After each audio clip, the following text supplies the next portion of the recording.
Warning, if you're faint of heart or easily offended, this show is not for you. This is the Nick Vertucci Show. I am Nick Vertucci, and I am here with Robbi Lew, Miss Jack 4, and we are going to be here discussing all sorts of topics. The Nick Vertucci Show, let's go.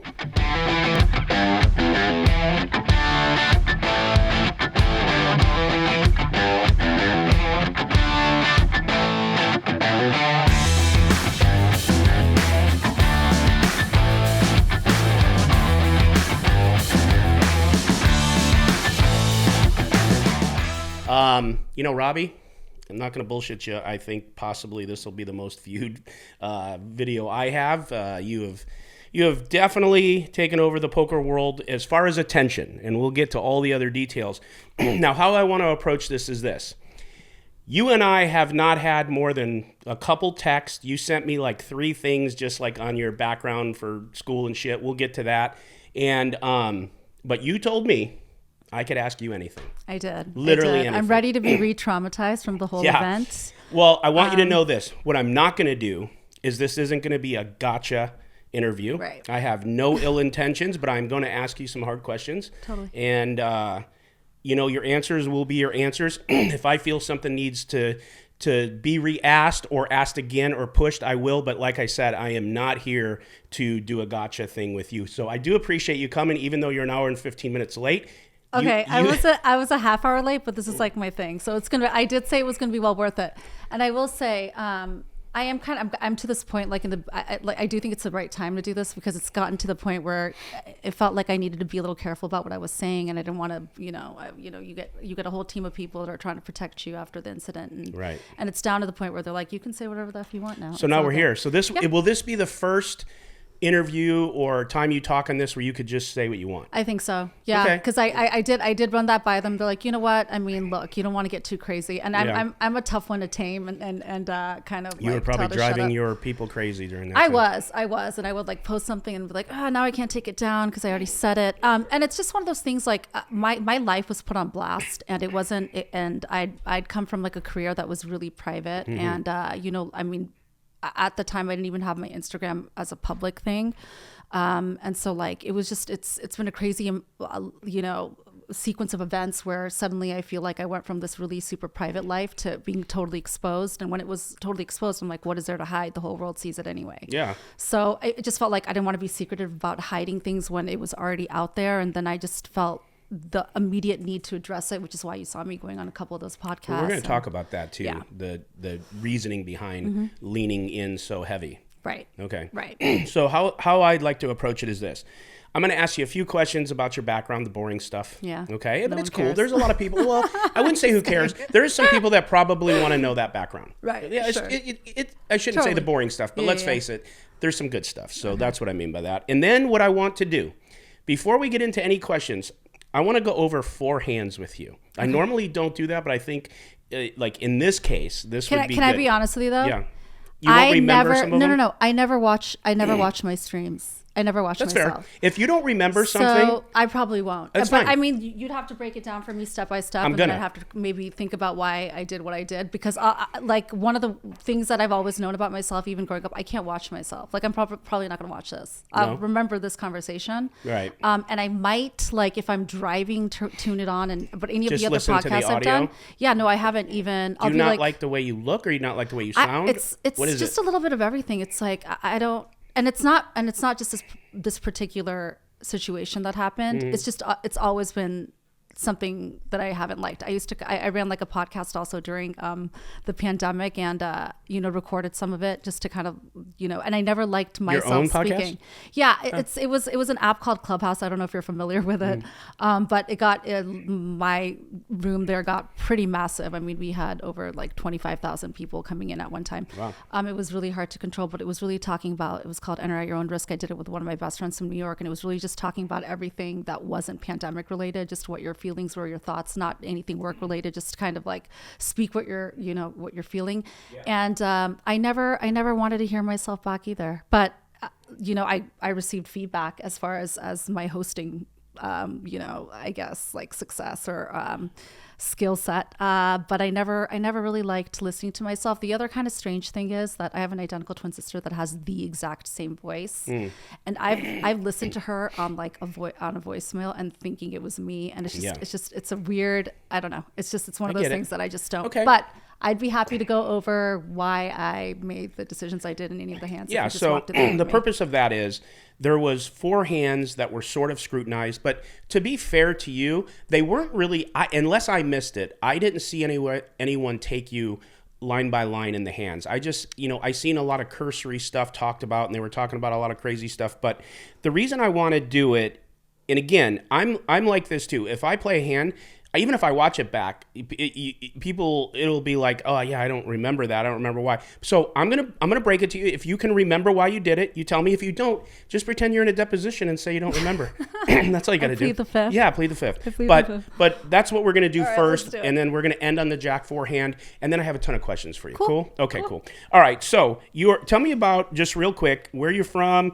Your background, your school, where you work, a little bit about your family, your job that you told me a little bit about in pharmaceutical sales. Yeah. I mean, people are, obviously like that. I came from a really private background, so I never really wanted to speak on that. But it is interesting that I kind of came out of nowhere. So I guess I do have to speak to that. I was born in Saudi Arabia, totally random. I came here when I was 5 years old. I mean, my family brought me here, obviously, when I was 5 years old. And I grew up in Northern California. And then I came down to school at UC Santa Barbara. A little bit about how I was as a kid. I was a little bit of a reckless kid. I was innately really intelligent, so my parents never worried about it because I had almost straight A's when I graduated, and I did really well without really having to work that hard. And so that was really embedded in me from my parents. I come from a family of highly intelligent, intellectual people. My dad was like a child prodigy. He's a physicist, director of physics at Lawrence Berkeley National Lab. He went to Stanford, Berkeley, full ride, and has a couple of PhDs. And my mom's a physician. My brother's an IP attorney. My sister does what I do. And so, in background wise, I come from a really heavy science-based family that really encouraged education to get ahead in life, which is obviously, correlated to having some relative, I guess, financial success in that regard. And so education was heavily encouraged in my family. So like the typical story of, I think, a lot of people faced during the pandemic was kind of like coming to the realization of maybe what they want to be doing when they're sitting at home all day. It was, I started off in my pharmaceutical sales career right out of college. I was really lucky, one of the very few that was hired by the top 2 pharmaceutical companies in the world. I think I got an offer from Pfizer and GSK, and went with GSK because it was an uncapped potential there. And as somebody that just graduated, that was a really cool opportunity for me. But I did go to school as a pre-law major. I was in the Michael Jackson trial as the only intern. So I had a really interesting and really fun college career. It was one of the best I've ever had. I mean, all my best friends are from college, and like I mean, I couldn't have had enough bridesmaids at my wedding. I have so many close friends from school, but and so it was the best life ever. And I did double major and ended up not wanting to go to law school, and kind of found out about this pharmaceutical sales career from my mom being a physician, but knew it was really hard to get into. But I was hustling hard my last year in college. And I graduated a little bit earlier, and then I continued to kind of add on another major. And I was also working as an assistant manager at Abercrombie and Fitch. But anyways, so I got that job. I got the offer, and I started August of that year that I graduated. So really quickly, barely had a summer vacation, and I was the youngest. I was the youngest in my career at that time. So it was. How old were you at that time? I was 22. I was 22, and How old are you now? I remember sitting. I'm in my late 30s. I'm 38 now. So it's like I remember sitting in my car, and almost on the verge of tears, like every day, because I had to tell a physician what to do, and it was just like it helped me grow up really fast. You were intimidated at first? Oh, absolutely. And being young as I am, I mean, there was they took like a very small fraction of college students that they were going to train from the bottom up. And they knew that it would be like a learning curve for them, but it was a way to kind of get them ahead. And then, you could go to get your MBA, and it would be fully paid for, which I started to do as well. Didn't finish it, but I did get there. And so I knew it was going to be a learning curve, but it was also that opportunity to become successful earlier on. And I knew the money was good. I didn't know how good it could get if you moved on to the world of oncology, which was always my dream. And I did that. I moved into oncology really early again. I was like this hustler. I had really high success in the beginning. And then I got into the world of oncology when I remember I was like getting married. It was like I was 27 years old. I just got engaged, got married at 28.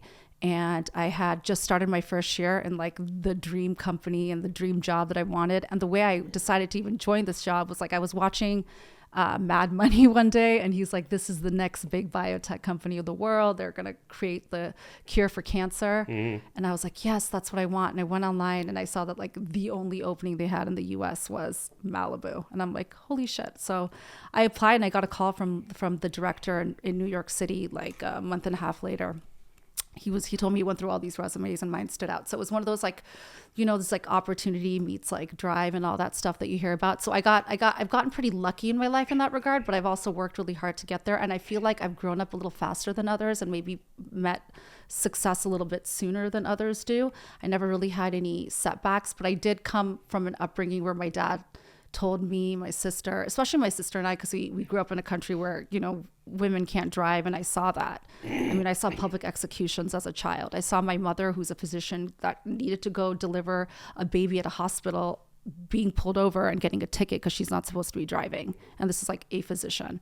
So, you know, women not being able to drive in the country that I was born in, and then coming here and being told by my dad, who's a badass, that I can do anything. And I actually saw this in a magazine that's coming out, a really big magazine. And in that magazine, they even wrote it down. I was like, you know, my dad used to say, like, you can be the president of the United States, Robbie. And I used to be like, Dad, I can't be the president. He's like, why not? I'm like, I wasn't born here. One, two, and I'm a girl. And he's like, yeah, but if anyone's going to change that, it's you. Well, Barack did it, so you could probably do it. I'm just kidding. Cheers, guys out there. Comment section. So no, but like that's a dad that we have, you know. And even like, I remember coming back and like, I mean, even lately being like, shit, I was down like 60,000 in a home game, like 2 weeks in a row. And I'm like feeling down. And he's like, come on, you know, even now he's like, it's just money. You can always make it back. So I think in that sense, I was always like this fearless creature in life that, you had a lot of support from I had a lot your of parents, support. specifically your father. Yeah. Are they both Saudi? So like my dad has a background of like mixed Middle Eastern that he's not really Sure. fully aware of. My mom's half English as well. So it's kind of, I always just say Middle Eastern just to be kind of clear. I never want to take the 23andMe. I feel like that's a trap. Can they drive there now? I'm not being sarcastic. So supposedly they can and I think drive? it's just, when they first initially said that they could a few years ago, they couldn't. It was kind of a lie. And I know God, some what people a dumb that live thing, there. Huh? Yeah, it's really so wild. dumb. I mean, it's not. Could you imagine our feminist groups out there? Well, I'll be honest with you. We used to go back every year, like to visit my cousins and stuff. And then 9/11 happened. And I remember the one year that we went back and like I had like cousins and uncles and stuff that were like literally fighting with my sister and I about how it was like an inside job with the US. And my mom's like, we're never coming back here again. Yeah. And we never, it's been like over a decade since I've been back. And Robbie, you've doing the math. You've, since you said 28, blah, blah, you're 38. You've been married 10 years to Charles. I've been 10 years. Yeah. Okay. 10 we'll get years. to Sir Charles later. Yeah. We want to talk about him a little bit and sure. get there. So here's what we're going to do real quick. And then we're going to get to the hands, and then we're going to move on from there. So just let's start by saying, how did you get into poker? What was the how, why, and when? Like, tell me just briefly, like, how that happened and how you're here and how long you've been doing it. Yeah. So kind of a wild story. I remember like 4 years ago, just randomly watching poker on TV and being like, you know what, screw this, I'm going to be a professional poker player.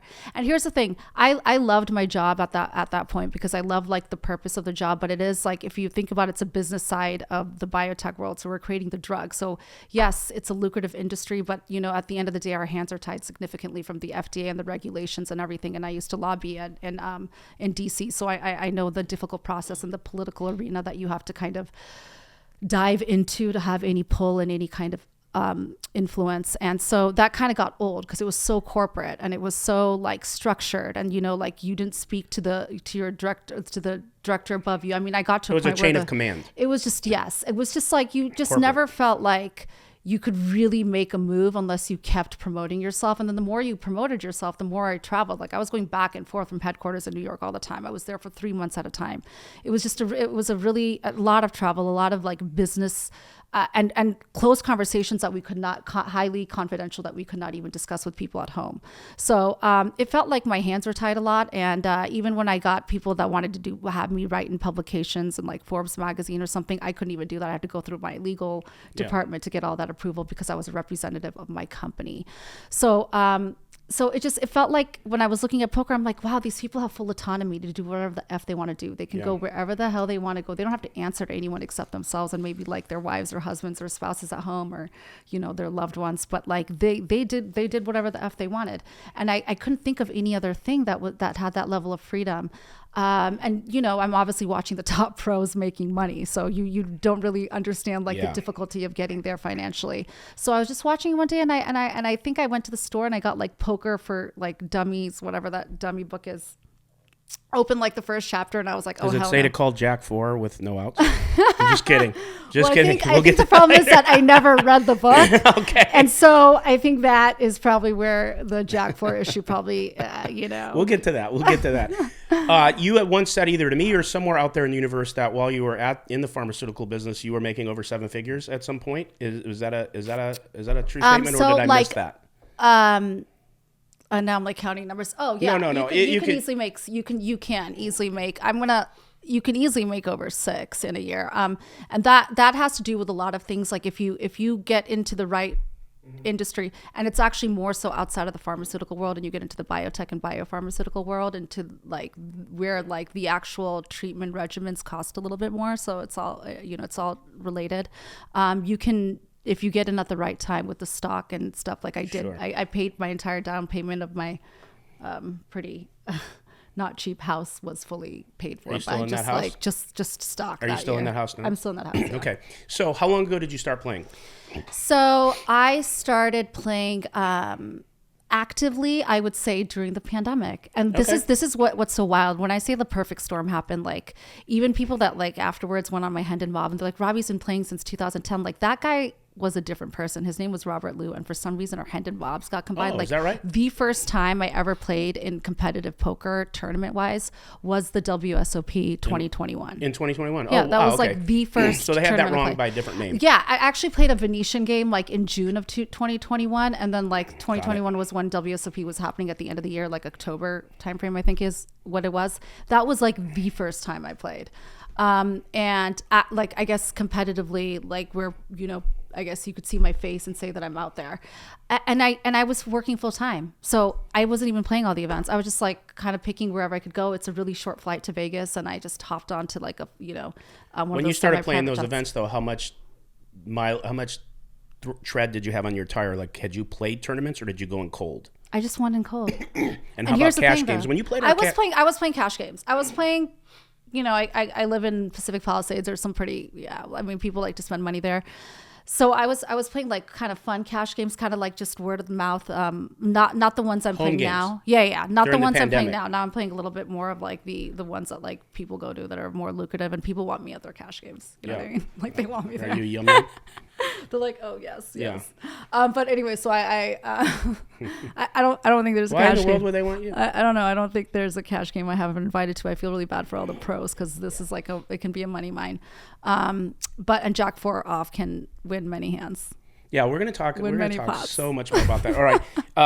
Had you played much high stakes cash games before you played on our stream? At that level? 50-100 at that point, and then before your stream, I actually did play a 5K, 10K in Florida. What's a 5K, 10K? Blinds? Yeah. Oh. Yeah. Was it your money or did you get staked? That was my money. It was my money, and I will say money's getting tighter now. You played 5K, 10K blinds. You have to sit with at least. What was your buy-in? So like you gotta sit with close to $1 million for something like that. Close to $1 million, 5K, 10K. Like, and was this a private game? Yes, it was definitely a private game. Can you say whose?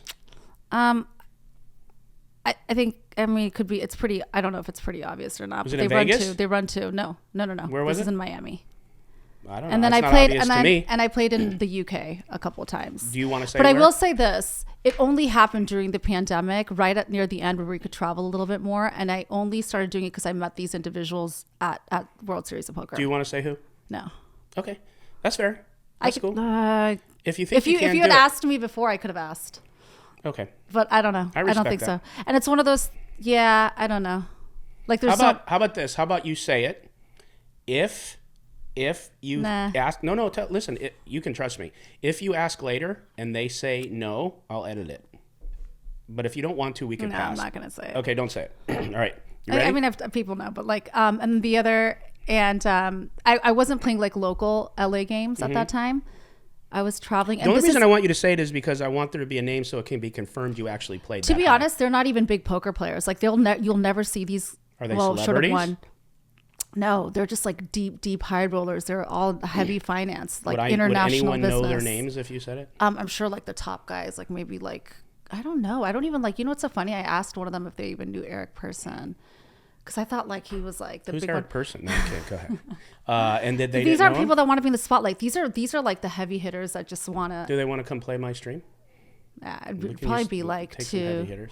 Is it too small for them? Yeah, it's too small, and they don't like care to be in the spotlight. These are like France financiers. Like they're just playing for fun, and like it felt very like Molly game-ish when I played it. I was like, oh, this is kind of dope. It kind of feels like. How much did you win or lose?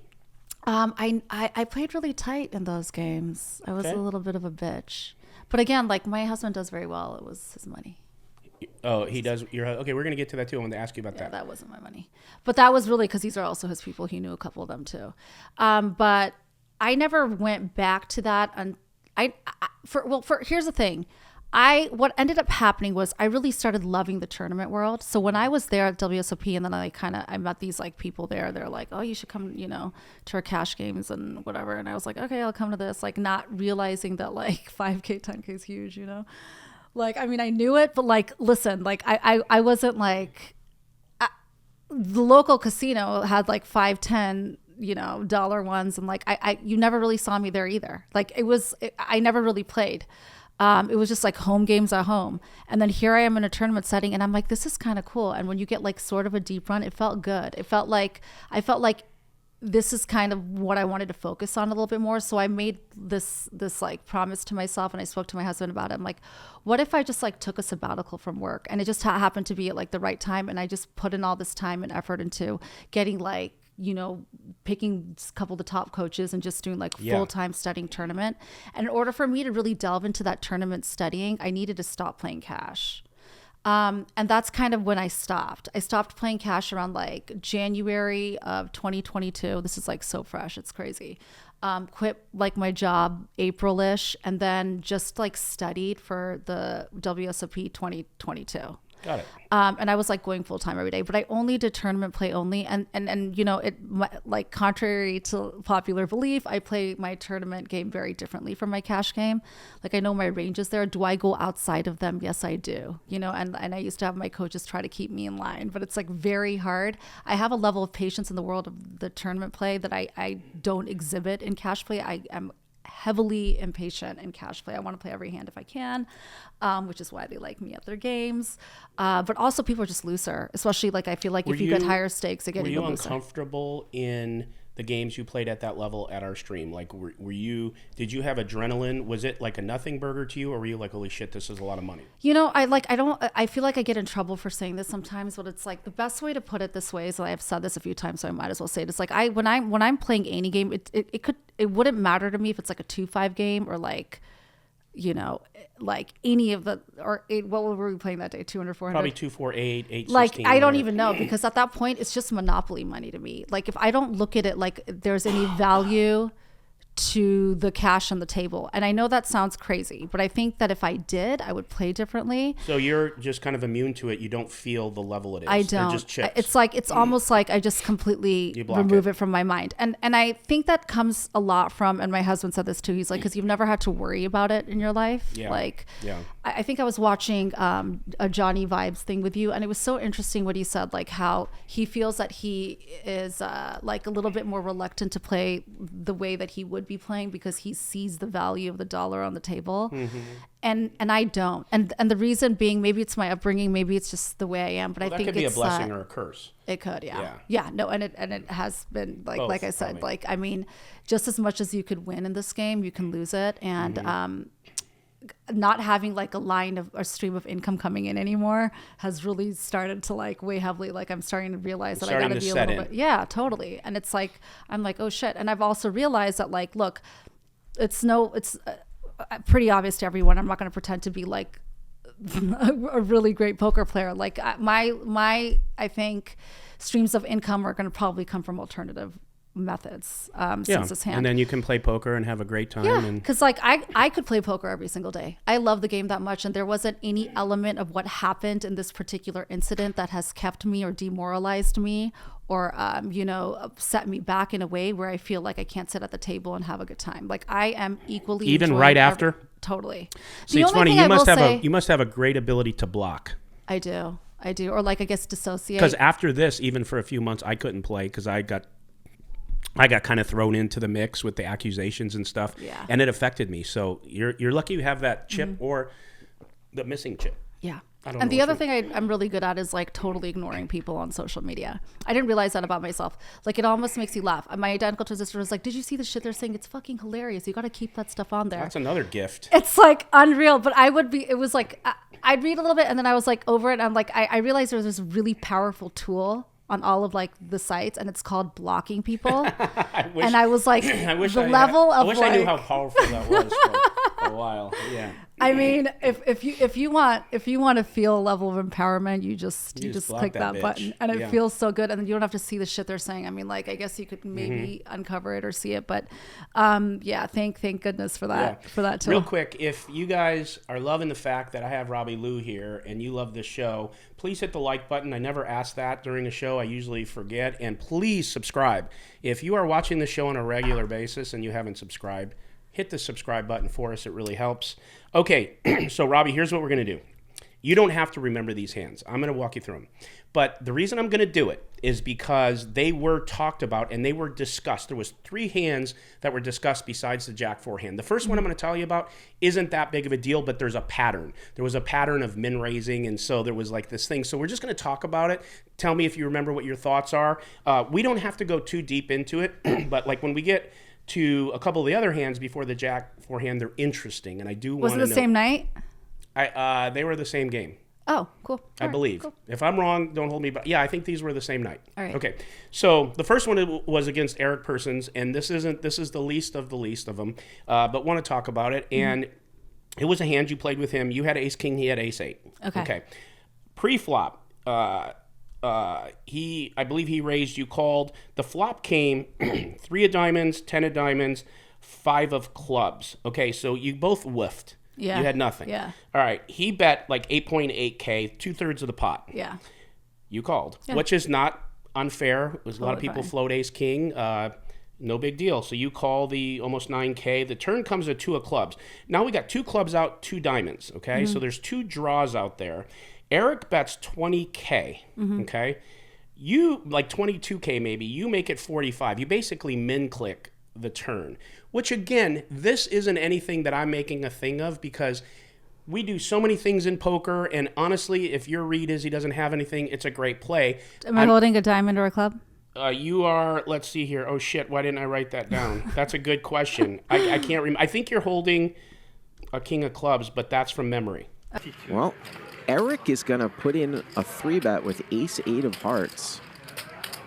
So Robbie's got many callers behind, and a lot of times you're incentivized to 4-bet to drive everybody else behind you out. And she has a very tight range from under the gun, but she's just gonna call. And that does bring in Mike X behind with the king-queen.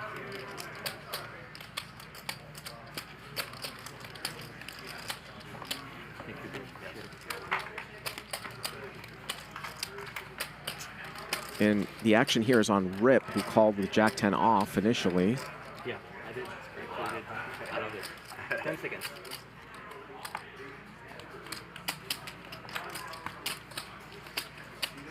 Shout out to Joey Ingram, Chicago Joey Ingram, joining the live chat.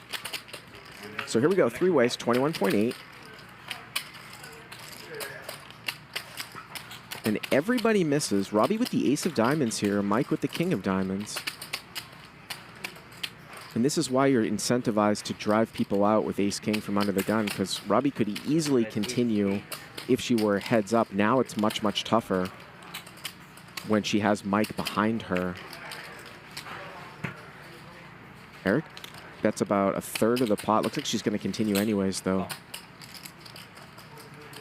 And now it's over to Mike, and he might feel like he can maybe call with his 2 over cards and king of diamonds. Now he's going to get out of the way.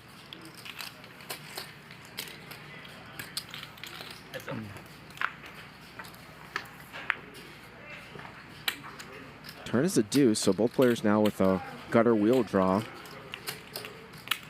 Not a great barrel card here for Eric, but he is going to continue. And he's going to bet 20,000. So 2/3 here on the turn.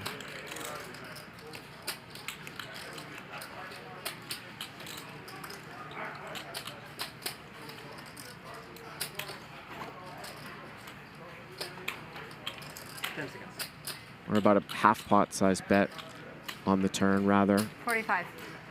And whoa, she's going to raise.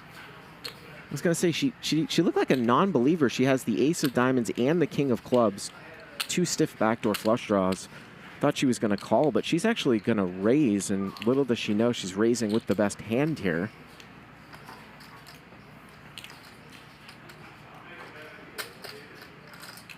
So 20,000, but it's a small raise. It's kind of like a click up.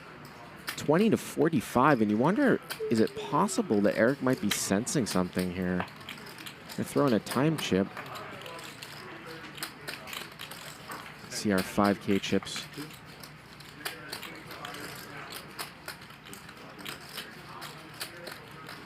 Remember, she opened from under the gun and then called a 3-bet. So those low cards don't do a whole lot for her. Of course, she could have like ace-4. Sometimes you see somebody make a small raise with just top pair to sort of shut the action down, like a king-10, ace-10, something like that. Eric's just going to live to see another day.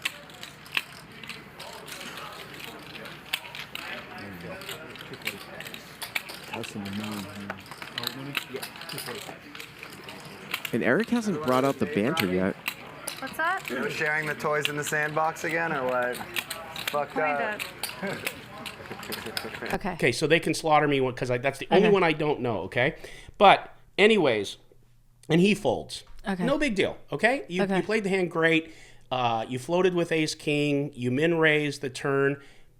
Is that something you do a lot in cash? Was this a read of yours? Do you remember why you specifically did that? I'm in raised to make them think that I'm like value betting. It's just like a personal thing because I'm like, if it's too big, it might look like I'm trying to get them off the hand because I'm not holding anything. I'm holding a draw. If it's not... You didn't want to look bluffy. I didn't want to look bluffy. So that's why I did wanted him him raise. to fold. It's also like kind of like a test raise, like just to kind of test it. Like if he calls it, maybe I'm going to ease off a little bit on the river depending on what it is. Sure. So like it's not high enough where it bothers me that he calls a min raise like that, but it's enough to test to see whether he's willing to stay in the hand. Okay, and that hand means nothing. I just want to throw. It was just discussed. Right. So I No, wanted I to get talk it. about I get This it. one is nothing. This makes sense. Okay. So I just want to go out on record and say that. Now, you were also, I don't want to say accused, but you were, people alluded to the fact that because you were being staked by Jacob, that you guys soft played each other. So I'm going to give you a hand. Yeah. I know this hand. You know which one, the ace, queen, ace, queen? Okay. Here. Let's get that shit going. Okay. You fucking with 12 of these. And she's going to 3-bet. She wants to see the top today, there's you. I call. So do you, right? Yeah, I sure fucking did. I'll take like green tea. What's that? You want a green tea? Let's see it. If it's cold. Heads up. You drink that shit hot, man. I drink cold stuff. And drinks hot. Wow, where did this flop come from? Ace, ace, 8. The other 2 aces on the flop. So both players with trip aces with the same kicker. They both have the same hand. Robbi could win it with backdoor clubs, and it goes check, check. Dave's game last night? No rake. There's no rake. So, and now Rip's bets 4,000. So obviously, I think Robbi thinks that she's slow playing, and she just called. Wow. And the river's a club. Maybe people will stumble upon And obviously, Rip's going to continue to bet. But I wonder. Patrick will be here soon. Oh, just 4,000. Blocking what I think you have, whatever. You all right? You all right? Thank you. You ready to show? Finally, Garrett gets in a private Wow. game. He's been waiting. Is she just going to call? No. It's Ready? still Ready? Patrick and Eric. She played that Go. super passively. Super passively. How? How does it happen? I thought you had ace king, I swear. You came in hard. Oh, there's 2 aces on the board. You can't be holding an ace. Statistically impossible. She's got an ace king. And I have a club. I didn't like the king. I was Also statistically impossible. All right. like, give me. Nice hand. Nice hand. Nice hand, cowboy. Yeah, familiar? Okay. I didn't know he had ace queen. Okay. I think, and I've discussed this with a couple of I think I was talking to Doug Polk about this too. Yeah, it's one of those things. Like I understand the perspective of others, but like naturally in any game that you play, you're going to play a little bit different with people that you know at the table. So it's like we can sit here and kind of scrutinize the way that I play others at the table, and I think it's just a natural instinct. Like, for example, I would have played Garrett differently if it wasn't Garrett, period. I appreciate the honesty. So like and I've said that before, like I don't know what it is, like it's not like a vendetta against him, but it's just like, you know, you sit there and you start thinking historically, like he's done this to me before, so there's an emotional response to every move that I You make wanted at to that beat table. him a lot worse than you would Jacob. Yeah, for sure. Like I would have, whatever. I probably would have not even, I mean, I always think about like that 2-second moment where I like almost didn't call. Like, The jack and then forehand? and then being like, oh shit, I straddled, fuck it, I'll call. And then like just going like, okay, heads up, there's like a better chance it's a 50-50. You mean call on the this. flop? Call call the his river? like he was sitting at the small blind, right? I'm on the Are you big talking about blind. jack B. forehand? Yes, I am. I'm gonna get away from that hand. My point is that there is an emotional response to certain people at the Okay. table, and so like I think that it was just like a kind of not obviously something I did intentionally whatsoever. Sure. It's just like I know this guy. I'm not going to be that aggressive with him, but it wasn't like a pre-planned situation. It's just I something that understand, happens and that happens a lot in poker naturally. And look, it happens a lot in home games as well. I think it happens more so also in cash games. But I do realize that when you sit at the table, no one's your friend, right? Like that's the one thing that you're constantly told. But there was absolutely no intention behind that whatsoever, except that I just, Let me say I don't know, it this. was a feeling, I guess. Being in a hand alone Yeah. with a person doing whatever you want, Yeah. I don't think is a big deal. But when there's someone else in the hand, if there's aggression, then it's collusion. So this doesn't even apply. Yeah. This is nothing. But I want to go over real quick, okay? Because this pot, there should have been a lot of money in the pot, and there Yeah. wasn't. Okay, so you both have ace queen. Flop comes 8 of clubs, ace of clubs, ace of hearts. So you both have Oh, shit. an ace with a queen. You both have monsters. Okay, goes check check. Okay, goes check check. All right. The turn comes a 6 of clubs. Now there are 3 clubs out there. I don't remember again what suit or who had clubs, but it's irrelevant in this case here, I think. Anyways, Rip bets 4K into this pot. You call. Right. Okay. The river comes. When the river hits, he bets another 4K. What was the river? It was, oh my God, did I not write it down here? I think it was for sure it was a club. I don't have it written down, but I remember it was a club. So you're saying we both had trip aces. You both had trip aces with a shit. queen kicker, but a club did come in. So there was a flush. There was a flush. That might came have been in. why I called. It could be. But might have been why I anyways, he bets called. 4K, very small. So there's a $33,000 pot, and you both flopped big aces. Yeah. So you took some heat over the soft Yeah, play I of could that. see that. Again, Totally unintentional in that regard, and I think that like I don't like. I remember looking at him in the hand and being like, "Does he have an ace?" I don't know why I thought he might also have an ace. And then there was something that prevented me from raising him at the river for sure. I don't know if it was that club, and maybe it isn't. But like totally unintentional why that hand went down the way it did. I also at that time like. I don't get staked that often. I mean, ever since then, even I haven't been 1 or 2 home games. Actually, I take that back. But the incident of him having, and you know, it wasn't 100% stake. Some of it was my money also. But like in that particular incident, I wasn't thinking about that. I wasn't thinking that it's like we're sharing. It was literally, here's my buddy at the table. I didn't do it because he was my buddy. I don't know. I mean, it could have been somebody else. I don't know how that hand would have played out differently, but it was a completely unintentional move. Yeah. But it's interesting. I didn't know I was sitting with trip aces there. That's interesting. Yeah. Whatever. But now, the weirdest hand is Jack 4, but this one before it is weird. Okay. So these two I would not say are weird. I get friends and I get the club. So who knows? Whatever. And then obviously the raise on Eric, nothing. Anyone can make that play. Okay. But let's get to this hand. Okay. This is a hand you played against Garrett as well. Now maybe it comes into play with the whole Garrett thing. I don't know. Garrett has Queen 4 offsuit. You have Jack 8 of diamonds. Are you familiar with this hand? Do you remember Is this the one? I don't remember the specific cards I was holding, but is it? I do remember saying to him at one point and having like rags and being like, what do you have, like a draw or something? He actually ended up having like a boat. Mm-hmm. Like he had the nuts. Yeah, you thought he had a missed draw. But so let's talk about it though. Yeah. Okay. Yeah. So pre-flop, Garrett raises a 3K. You call Jack 8 of diamonds. Mm-hmm. Okay. Flop comes Queen hearts, King spades, Queen diamonds. So the only thing you have here is maybe a backdoor diamond draw, which is pretty weak. Right. And he bets 3K on the flop. Yeah. You call. Yeah. So you call with, ironically enough, Jack high. Yeah. Again. Okay. So the turn comes a 3 of hearts. Wasn't that what came on the turn on the other weird hand too? But anyways, it came a 3 of hearts. Garrett bets 10K. Now, keep in mind, you have Jack high. Yeah. Okay. You called 10K. Yeah. Okay. Which no one could fault you for doing this because you're crushed. So it's not like you're getting information to call this because this would be a really stupid call. But there's a queen on the board, you said? There's 2 queens on the board. He has 3 queens. Yeah. You have Jack high. Yeah. Okay. But where it kind of gets weird is this for me. I don't know why.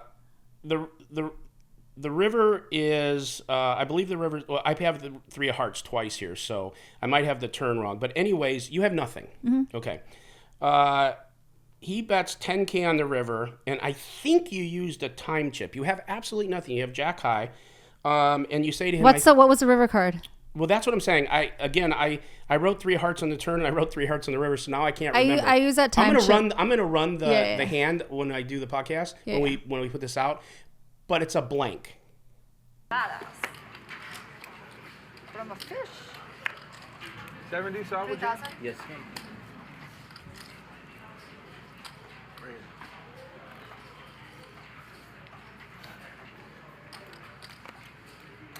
It's a big raise here. And Robbie's going to call with Jack 8 of diamonds in the middle blind. And Andy here going to call with King 10. So 9,500 here 3 ways. And how about trip queens here, it looks like, for Garrett. And Andy with the king. 3,000. So Garrett should be able to get some streets. Robbie's going to call here. What? Jack 8? I don't know what's going on here. Jack 8. And Andy here with King 10. Also going to call. Turn is a 4. And now Garrett fills up. And Robbi now picks up a backdoor diamond draw. A disaster for Robbi here. It's an absolute disaster. Start to think about when you have trip queens. You get 2 callers. What do these people have? And Garrett's going to bet 10,000 now.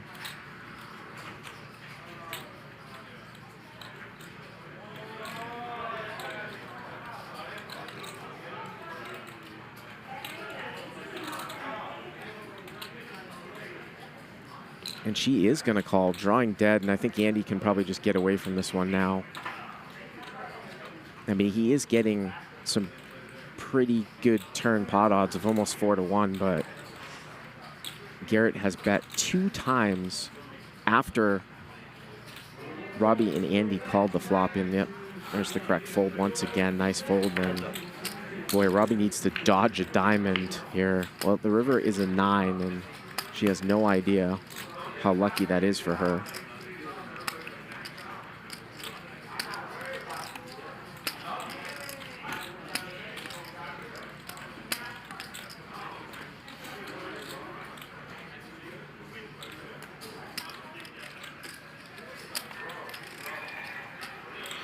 Garrett trying to figure out, what does she have? You wouldn't think she would just have air with backdoor diamonds. He probably thinks that she has a king. 55. Well, he's going to go 55, put her in a box if she had a king, or maybe if she somehow had the case queen, but it's not going to matter.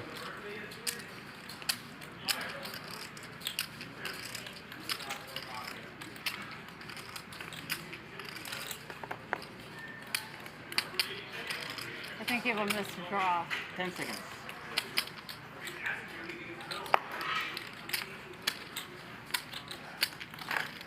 What is she? She says she thinks she has a missed draw. She only has jack high. She doesn't beat ace high. I don't know what she's really thinking about here. You can have this one.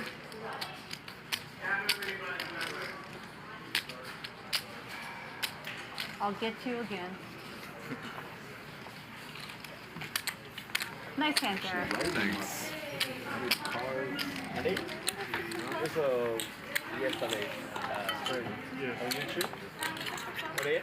Okay, yeah, I think I was. So there's two things I'm thinking there with the time chip. I'm either going to bluff him out of this hand, and I kind of wanted to read him a little bit to see like what his Yeah, but I moves don't were. think you were going to bluff him taking the time when you start making comments like. Yeah, but I I'm think you have never a going to call misdraw. him that. Like I'm not going to call. What I think he has a misdraw. Okay, so you tanked because maybe possibly you were going to raise.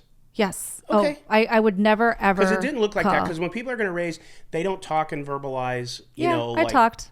Okay. There was a lot of talking I did, in case you didn't notice. Like it was like a lot of the talking that I also did was like a lot of testing it a little bit, seeing like if they flinched, if they ever moved, like if there's any kind of movement that I So could you read. would actually talk, say, I think you have a misdraw, all that, and then you might Totally. even put in a raise. Yeah, it even. All right. I Well, a would raise 100% would make put in sense, raise. but I would never call that with that.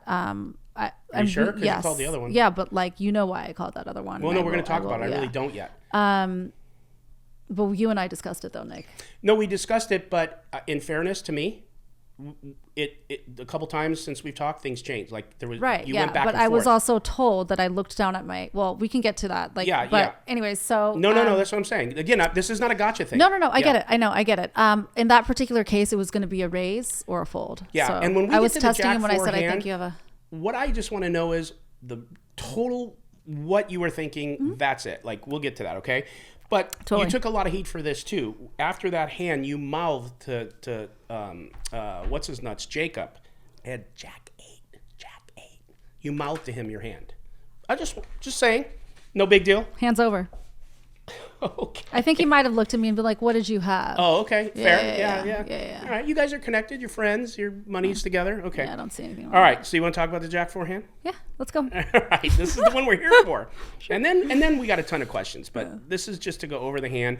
So once and for all, you could tell the poker community exactly what you were thinking. Totally. But you got to understand, like that hand, like what I was thinking, like it's like we can sit here and scrutinize everything that I was thinking, and some of it was just like I was just doing.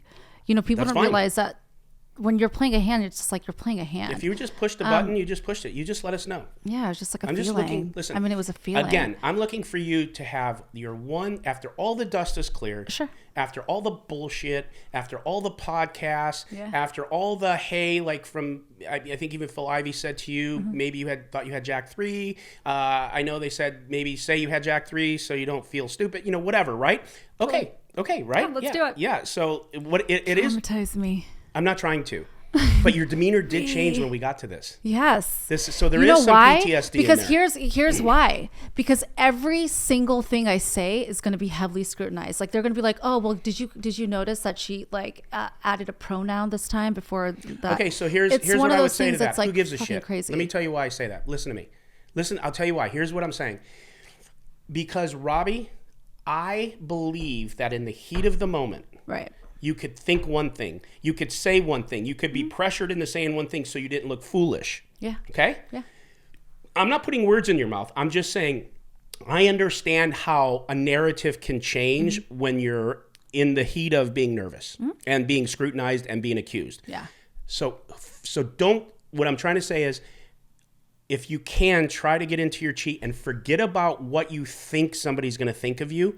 Just tell the absolute nuts on truth, exactly what you were thinking and why you think you did what you did, and then we're moving on. Okay. because like I said, I'm not here to gotcha. Yeah. Okay. And one thing I want to say too that I didn't say at the beginning that I usually would preface is this, and you know this. You know that we did a full investigation and we came up inconclusive. We found nothing.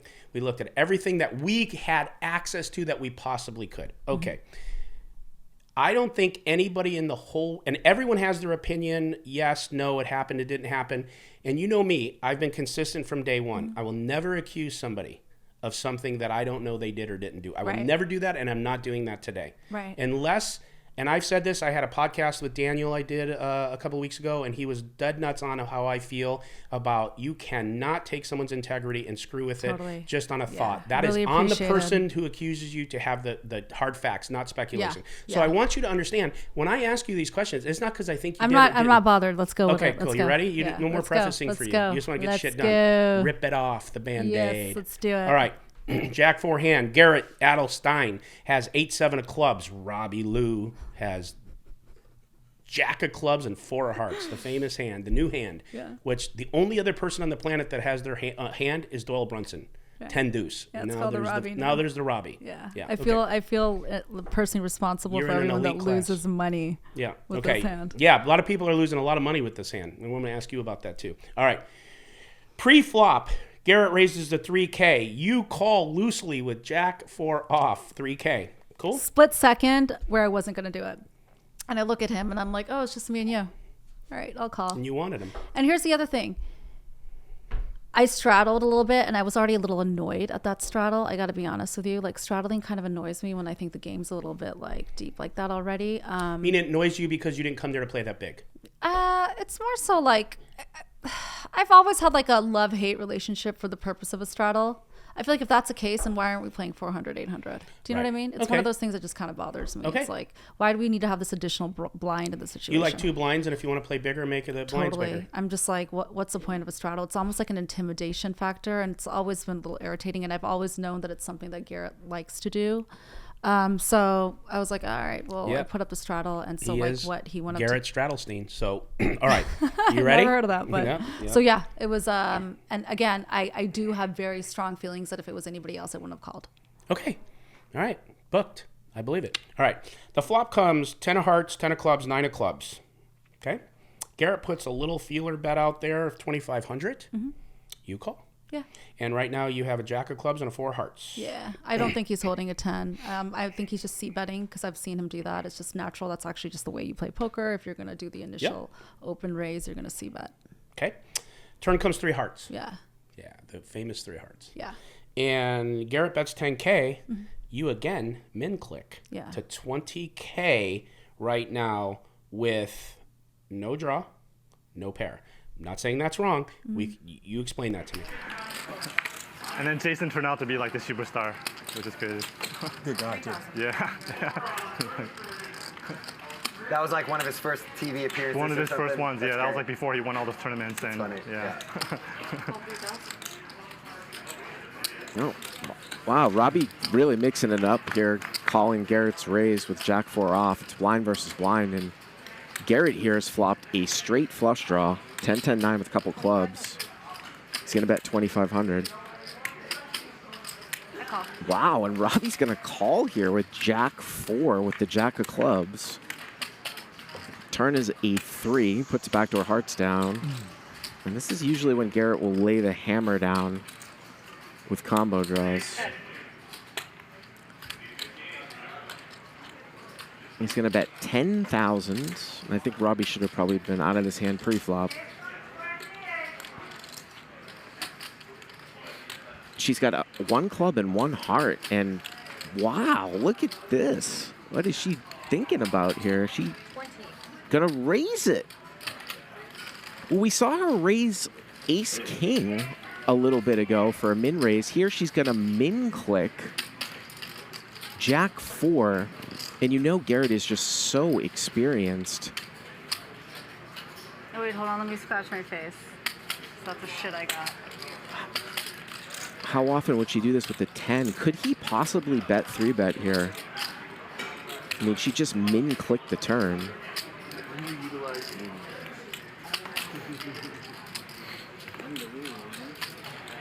You gotta take this class. Too late.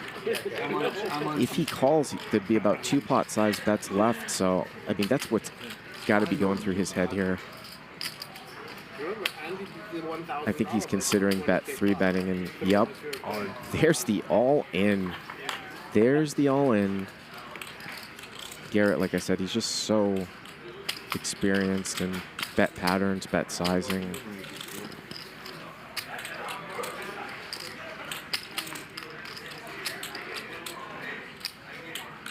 She sort of acted a little bit with Jack-8 of diamonds from a few rounds ago.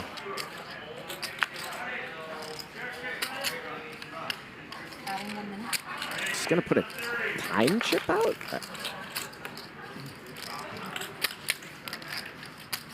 She said that she thought Garrett had a draw about 20 minutes ago, and Garrett had the full house, the Queen 4 against Jack-8. And she took some time with it. And then she said, I just want to call to see it. I think he might have me though. 3's no good? This is why you shouldn't be in hands like this. she doesn't have a 3. So You want me to call you? I don't know what she is thinking about here, because she loses to some bluffs like King, Queen, Queen, Jack types of things too. I vote no. I call. She calls? For once, but it's up to you. Yikes. Oh my God. Let's see the hands. So far, so good. It looks Love like it. you're ahead. What is going on For here? once, but it's up to you.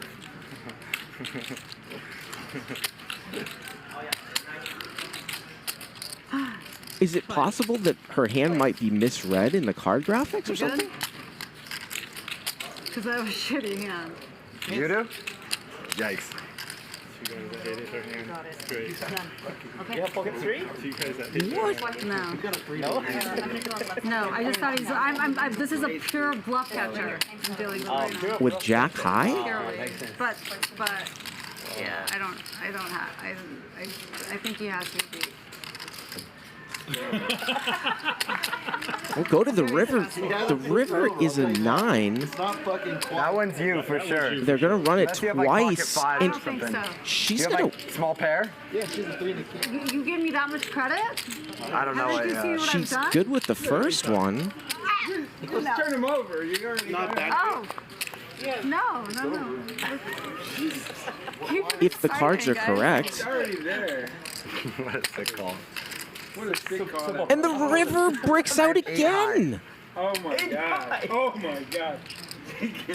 Wow. I want to see. Does she have Jack 4? She had 4 Jack high? What? Whoa! Look at Whoa! What the fuck? Whoa, look at Garrett's face. That is. That's some fucking poker right there. That was sick. Wow. That was sick. Oh shit.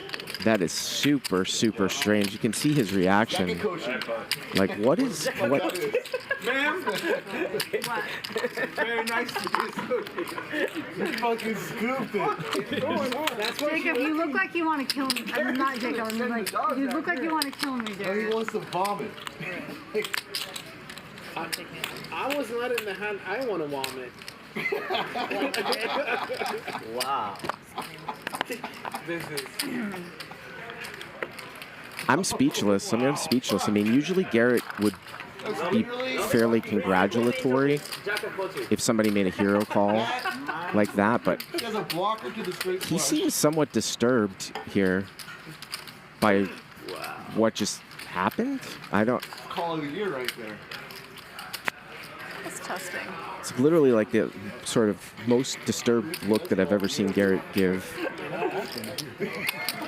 We can pause the feel. No, let me tell you what happened, please. 10,000, mid-range 20, shove, call. And obviously the reason why he would be that is how can she call? I remember. Like maybe he thinks that she saw his hand somehow, or I don't know. Nothing. I think nothing happened. The flop goes bet call. The turn goes bet raise shove. Call. Oh, like what? What do you mean, like wait? 128. bet, 20,000 mini raise. No, before the flop. Before the flop. Before the flop. 128.3. I think it was a. This is the weirdest fucking thing I've ever seen. I Oh, look I at don't that. understand sort of what's happening right now. Andy. This is a new pot, right? If my jack was in a club, I would have been out. What do you mean if your jack wasn't a club? She had a blocker. You know you've let me do this to you several times now. Yeah. I don't know what is happening. I'm just right now. testing it. Yeah. And This you just doesn't keep seem super letting funny do to this. me, And honestly, no, at all, like but when how you much bet money when is you that? bet that like high big Yeah. stack, why did I you go don't- on I don't it need to twice? say I thought you were on ace high. Ace high. And then so why call with jack high then? First of all, a little bit of a straight draw. I have blockers on there. No, on the turn though. So you called all in on the turn because. Yeah, because you don't have shit. That's right. She You don't thinks you have can't beat a shit. jack high. It's not about what I have. It's about what I don't think you have when you play against me. That's You it. didn't think you had jack queen of clubs. 75. You let me do this to you post stream too. Last time we played. Yeah. And keep letting me. Okay, 50, 75, 100, 20, 10, 20. I mean, obviously, I'll This just is how say you it. get a Garrett game thinks that good, this right? hand was not straight in This is how some a way. game fucking opens there's up. no doubt Saying about it. Shit like this happens. This is the most disturbed I've ever seen Garrett look Fucking at the crazy table. town. And I think Andy's disturbed too. He doesn't. If you looked over there, it's like, whoa, what just happened here? You're not the only one that gets lucky sometimes, Garrett. You don't have to get that upset. Robbie did that for Andy. Robbie did that for Andy last night. She did that for you. I'm putting me in this. Honestly, I don't know what's going on right now. Like, Yep.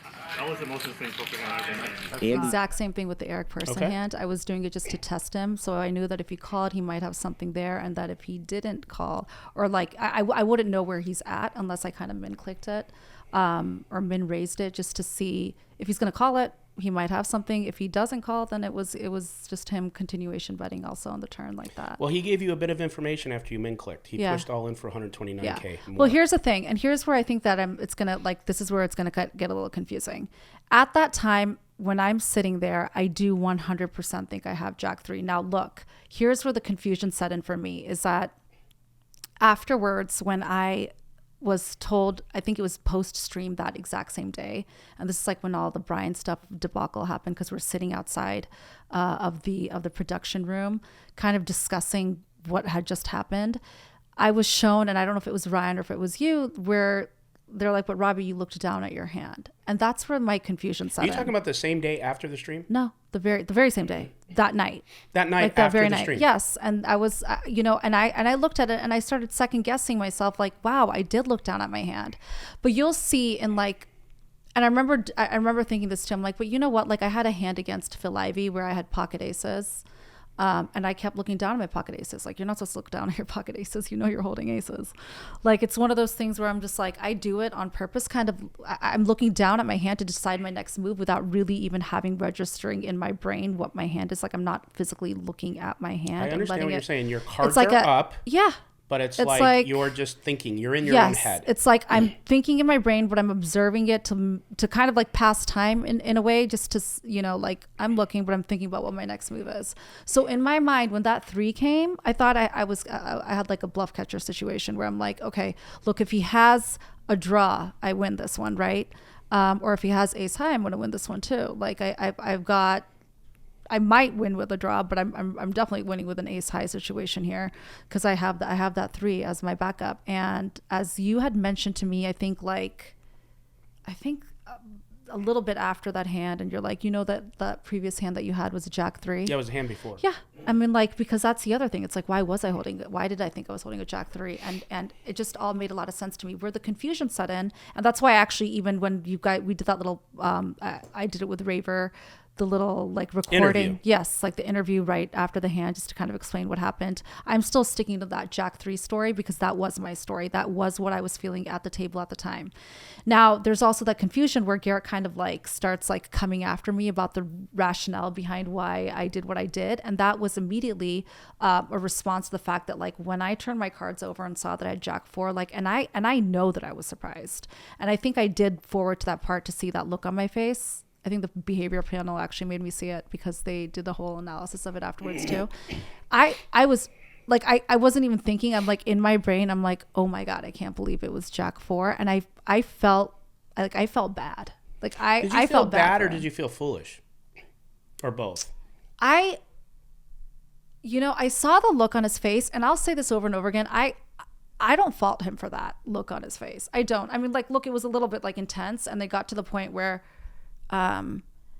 like I thought it was a little much after a while because he was like really like going after me, and knowing now that it was because he had a situation where he felt that he was cheated. At that time, I did not at all think he thought I thought he was just like annoyed, like kind of like just disgusted in a way that like I played the hand the way that I did, and that he didn't win 2 runouts when he absolutely should have with an open-ended straight flush draw.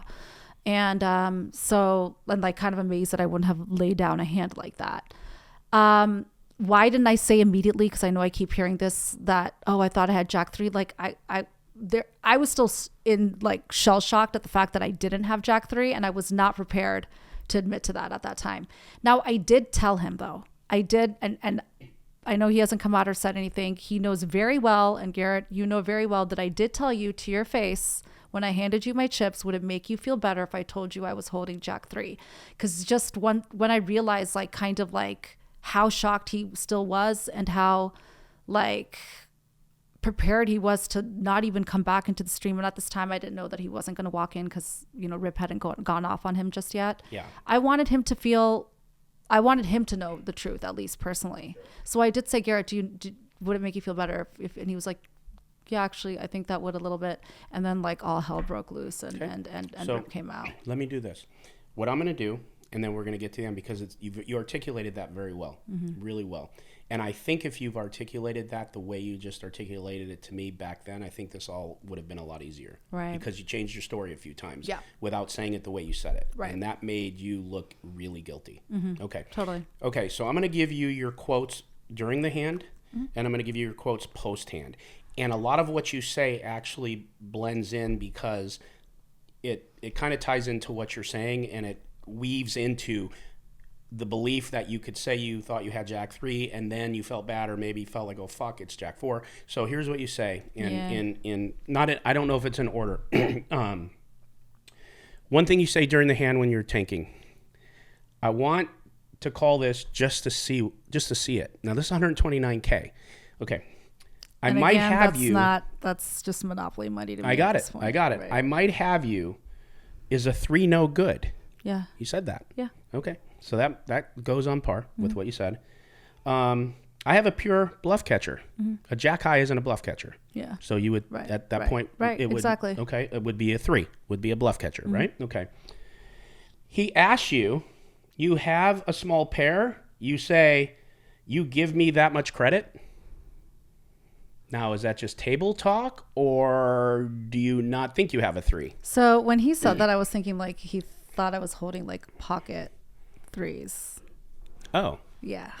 Okay. So like not like I paired the board, but that I'm like holding a pair. Like in a my set, like a hand, full like house a and you're set. tanking? Like a set. Okay. Is that really what you were thinking? Yes. Okay. All right. Okay, now here's your quotes after you show the Jack 4. After he's basically blanks. This is like where it is completely jumbled because I'm like, I don't. You even are know what all the over the fuck. place. Oh, totally you look. Don't even know. I'll be honest with you. You look like. Yeah. You should have been committed to an insane asylum because nothing you were saying made any damn sense. Because like to be honest, like at this point, I'm still like stuck on the fact that I just turned over Jack 4. Okay. Like So in your mind, you're scrambling. Totally. I'm like just saying what I need to be saying, but thinking like, what the hell? Like I had Jack 4. You're trying to this cover whole your time. own ass. And also, for like a split second, I didn't even realize I had won it. Like I remember thinking like, did I just win 2 runouts? And I'm like thinking 8 high when he said 8 high.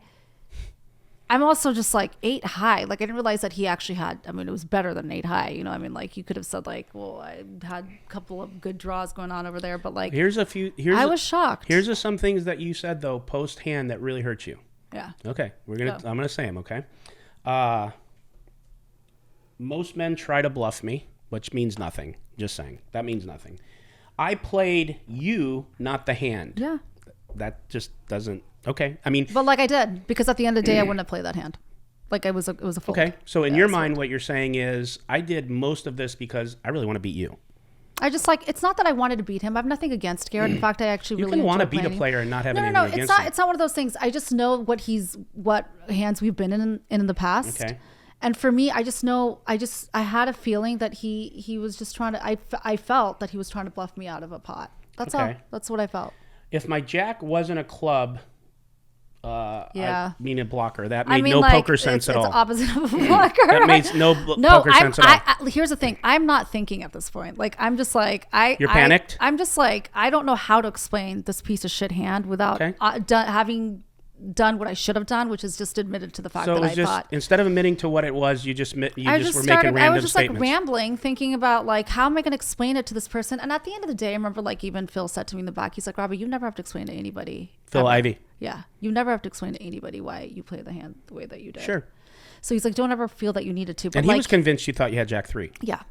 And it's like, it's one of the, and there's, I think there's a lot of incidences during that hand where I think it's pretty obvious that I thought I was holding Jack 3, but also just the way the hand played out. I mean, anyway, there's two sides to every story. Can I tell you the last quote that just destroys you? The ace high? Yeah. Yeah. Thought you had ace high. Yeah. Now you got Jack high. So if you thought he had ace high, you don't win. No, but and you have no draw. I have Jack 3, so I have a bluff catcher, so I got him. Okay. You know what I'm saying? Okay. So in your mind, when you said that, you reverted back to the truth in your opinion, what you say your truth is. Yes. Okay. That makes sense. Because what it doesn't make sense is when you tried to pitch the fact that you didn't think you had Jack 3, once you made that decision, if that really was a decision and this all is what you're saying is true, that's like, that caused you so much more grief. I get it. But so here's the thing. In my mind, I'm still holding Jack 3. In my, like when I'm explaining what I had at that time, I hadn't turned over my cards yet when I'm thinking he has ace high. Like, so in my world, when I thought that situation where I said, I thought you had ace high, I'm thinking I'm holding Jack 3. And this is prior to me having flipped over my cards. So that's when I say it's like a lot of like stuff that happened all at once, like things that make sense to me, except like some of like the explanations that I have. And I think I kind of like started like, I mean, I don't want to like, I kind of became a bitch towards him after he started like really staring me down and just like, you know, making points about him. You got defensive? Totally. Okay. I mean, but that was, again, knowing now what he was thinking, I think it hits a little differently because I know now that he was thinking that I had cheated. I mean, I did not think that at all. That wasn't even in your thought So for process. me, I thought he was just kind of like being a bully and trying to like stare me down. And now I'm just like fucking annoyed because I'm like, what is this guy doing? Not bully like you're stupid. Like, why would you do like that? he looked annoyed. Like he looked mad. Yeah. And I remember thinking like, if I was like a guy or if I was anybody else, like would he be looking at me like that? Like, let it go, bro. You know what I mean? Like I literally thought this guy's got, I mean, this is somebody that plays big games. Like, let it go. But did I still feel bad that I won the hand? Yeah. But then at the end of the day, I won the hand. And wild things happen in poker all the time. You lose hands that, you know, you shouldn't lose all the friggin' time. And you win hands you absolutely shouldn't be winning all the time. So I just thought like, this is poker. And at some point you just have to let that go. But is that why also the after effects of the way that they went down happened as they did? Yeah. Because there was still that level of like guilt I was holding, because I know that personally I didn't play the hand thinking I was holding Jack 4. So realizing that and knowing Robbie, that why even after you got your senses, like even 2 weeks later, why didn't you just come out and articulate it like this? Because I got over it. Like I went on a I had already explained it at that like recording period when Raver did it like right post hand immediately. But when you went on to all these other streams, you didn't do yourself I didn't. justice. And here's why. I got told over and over again, Robbie, you kept looking down at your hand. And I was like, over and over again. You had your cards up, and you know this, and you explained it. Listen, did. you explained it of you were looking through it because you were just like this. You had your cards up for 15 to 19 seconds, staring, but maybe not focusing. Yeah, right. And there just came a point where like I was talking to like one of my close friends. Were like, well, I was like, you know what's so fucking crazy is like I know that I was holding Jack 3. Like when I try to play that night over and over again, I'm so tired of people telling me that there's absolutely no way that I could have thought that I was holding Jack 3 because I looked down at my card, and I just sat there. I was like, this is fucking bullshit. I'm like I know what I thought I was holding. And I'm over it. And I'm over being told that I can't say that and I can't run on that narrative just because I looked at my cards like twice or whatever. No, you should have. If that's, by the way, I'm not telling you what to say. If that's the truth, that's what you should have kept saying. Yeah, but I didn't. And here's the thing: I'm one of those people that's like a people pleaser. And if somebody's going to tell me enough, like, look, not always. Like I do have to say, like I pick my spots, like where I kind of want to be like. I'm over this, fine, whatever you say. But it was kind of like hands in the air. I'm fucking over this, fine, sure. Like I looked down at my card 2 times. Like same thing in the hallway with Garrett. What do you want? What do you want from this? You want half your money back? You want half like all these like grown men crying. Like I'll give you guys what you want. I'm fucking over this. Like I whatever. Not recognizing what it would be perceived as. Because at that point, it's like you're fed up. Like there's all these people coming and barking at you from different directions about what they think that you were thinking. And you start second questioning everything and also second guessing everything based on what they're telling you that they're observing at the time. And then, I know what I thought I had. And suddenly I'm looking at the stream or like clips from the stream where I am looking down and I'm like, I mean, that is a little weird. Like, and then thinking like, I never remembered registering what I was looking down at, but then being told from all these different avenues and perspectives, well, Robbie, you can't run on that narrative. Come on. Like you're going to look like an idiot if you say that you thought that you were holding Jack 3 when you looked at it twice. Who told you that? I'm saying what made you feel like you would be an idiot to say that? I think it would make more sense to think you had Jack 3 and had a bluff catcher. Well, I will say this, and like nothing against him, but if you thought someone had ace high. So I think the other one makes you look not good. I think having a 3 doesn't make you look bad. You're human. Well, I will say that Ryan at post stream was like, Robbie, you can't run on that narrative because you looked down at your hand twice, and he showed me. Well, that only you know the truth, not him or me or anyone else. Yeah, but at that point, like you have to understand, like I was still in awe of what I was being accused of because I had just now realized what I had been accused of, and I'm being shown this like video. I'm being asked why I played a hand the way that I did. I'm now being kind of like yelled at for why I gave the money back. And now I'm kind of also being told what that might mean to the world when I really thought I was just alleviating a situation. Totally. So there's like a lot of thoughts and like, like feelings that I'm feeling at that point. And I just wanted people to get off my case for a second. I'm like, dude, like I'm still questioning why everything played out the way that it did tonight. And I know what my truth is personally. Right. And I'm being told to not only reevaluate, but also reassess what my internal feelings were at that moment.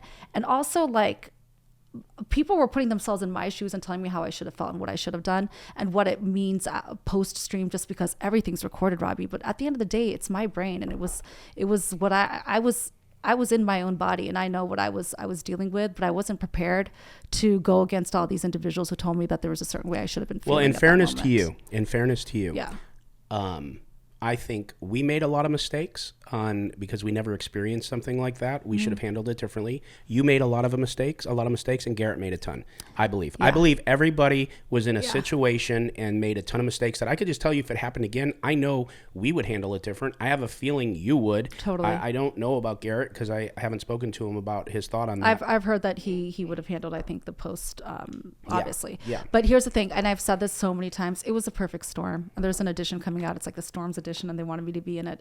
It was a perfect storm of events that either needed to occur or just did occur, and there's nothing we could really do about it that put a wave into the whole industry. Well, I want to talk about the wave in a minute. Yeah, because it's a wave. Yeah, it is a wave. So we're gonna get the dog in the yard here on this, and the last 2 things I have to say. One thing to say, and it's not to defend you, but it is a truth, because I don't want people to think I'm doing one or the other. I always tell what I think. It wasn't too long ago, and this was a small hand. It was nothing, but I was tanking on the river. I had King 8. And I kept looking at my cards, and I didn't see that the river, I didn't click that the river was an 8. So instead of just having a king, I had king 8, and it would have been a snap call. But I'm making a decision based on just a king with a bad kicker. Right. And I kept looking at my hand, and then like the 5th time I looked at it and go, oh shit. And I think it was Francisco, and I go, dude, I just like didn't mean to slow roll you. I have 2 pair. I didn't know I hit the 8. Right, so right. we all have done that. Yeah. Okay. Yeah. The last thing I will say then, and we're going to put our stamp on it here, and I'm glad that you here is what Robbie's statement is. You've already made the statement.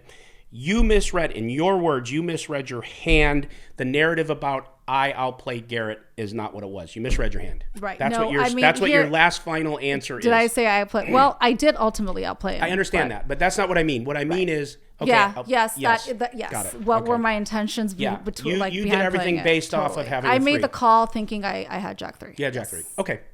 That's it. And only you know that. And that's what I said. I told you at the beginning of the interview. This isn't a gotcha thing. That's your statement. We're going with it. I feel relieved coming clean.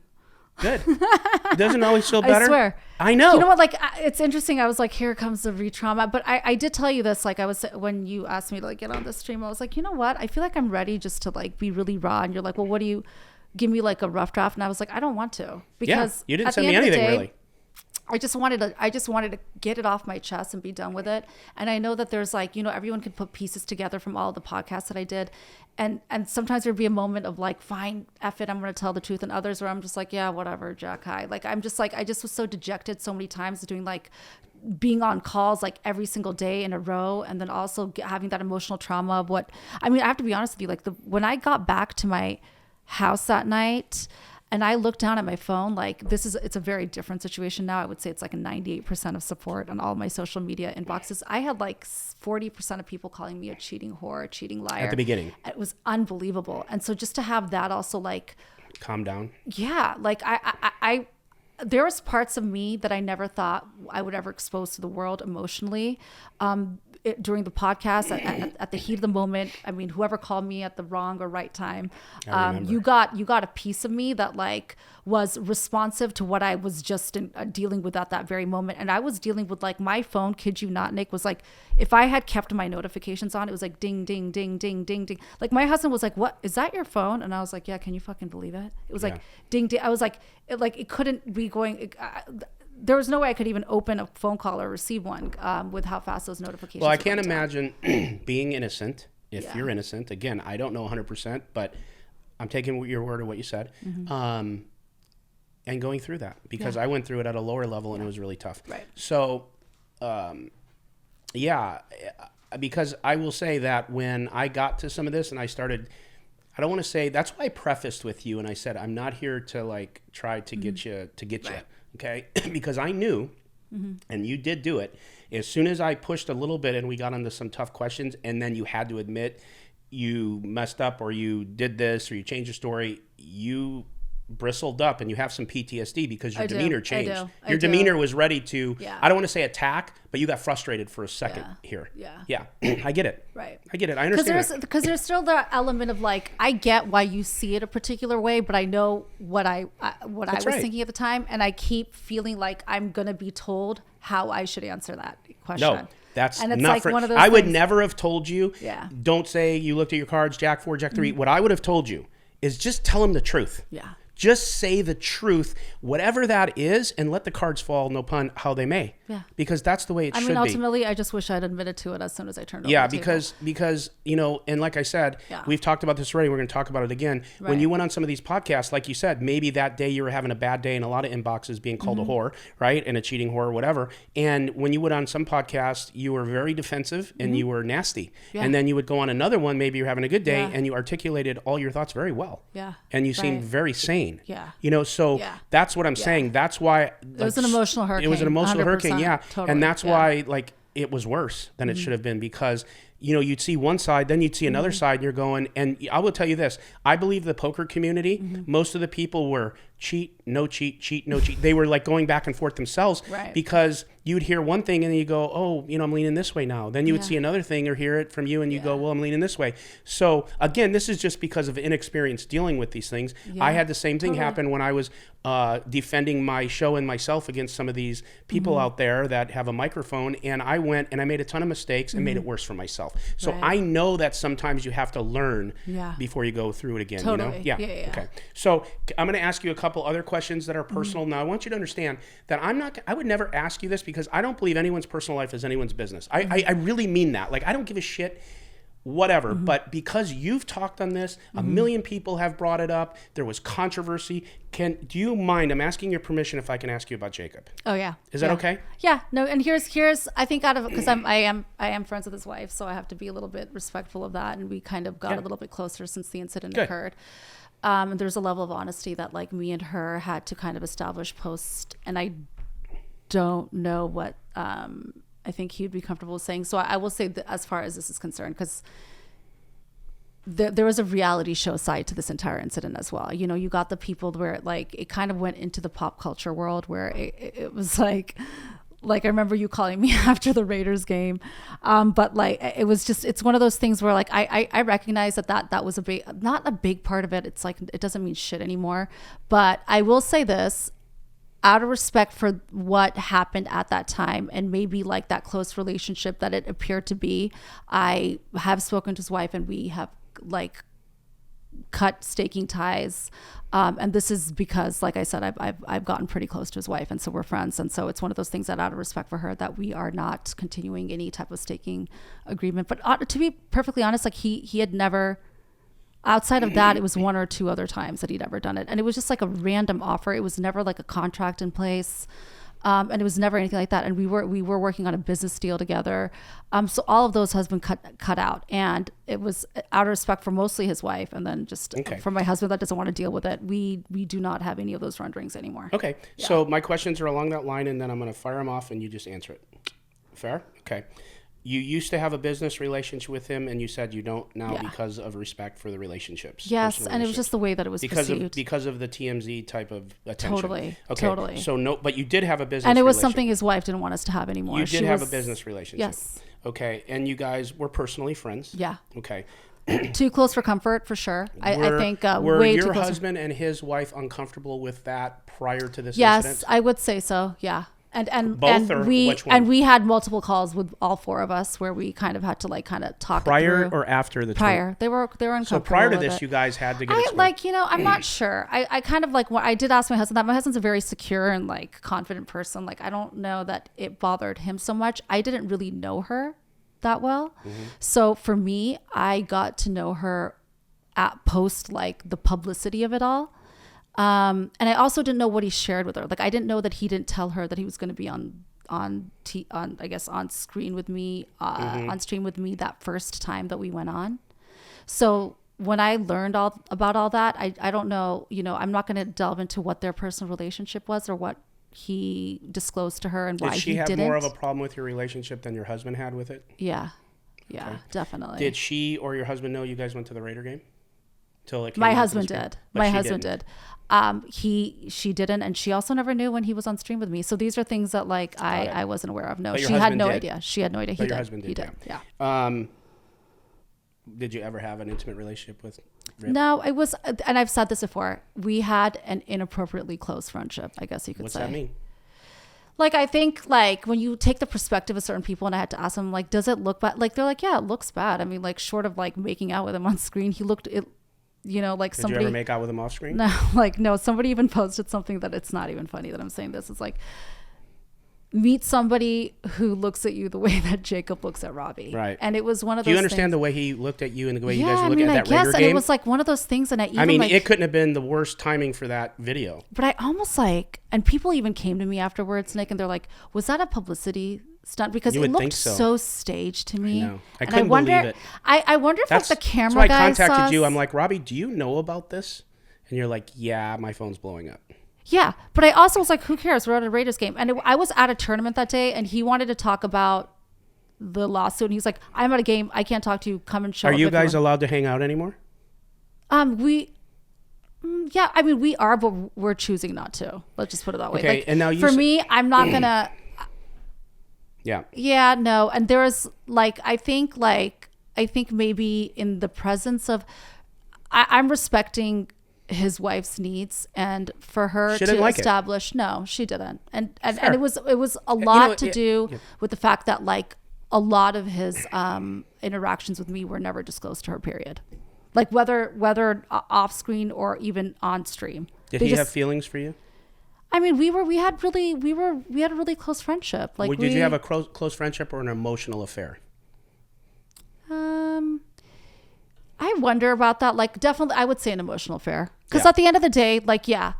And you know what? I hate to say this too. The incident almost brought us a little bit closer because we felt like we dealt with something together. Yeah.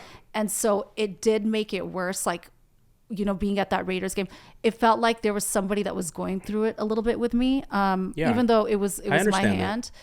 But it felt like, and then also like, because we were like, well, should we, you know, if we ever have to like get into this lawsuit situation, should we do it together? Is it like going to be something that we do concurrently? So I feel like that emotional tie was even closer post incident because it was something we shared. I understand that. Yeah. Now, and maybe that's why it looked like we were a little too comfortable because we were like talking about it a lot. And at that time, I can't recall. I don't think it got bad until with his wife, where like I suddenly realized she really didn't know the closeness of our relationship until that Raiders viewing. I can imagine. Yeah. Yeah. I mean, I remember was it hard to? I don't mean this sarcastically. Yeah. Is it hard to break up emotionally from that relationship? Like, do you miss it? You know what? I did. Was there a morning? I think so, because it felt like I was breaking up with somebody that understood what I went through. And even my husband's like, I get that. Like, I do get that. But there were certain things that happened actually afterwards where I feel very comfortable with where we are with it right now. So here's my last question like on that. I'm at the best possible state of mind. I'm good. Now. Everyone's good. Yeah. My last question for you on that subject, and we're moving on from that right there. You mentioned that your husband's very confident. He's okay with this. He's okay with that. Do you guys have an open relationship? So like no, we don't have an approved open relationship of any kind. What do you mean approved? I will say this, like, have I made mistakes in the past? Yeah, I have.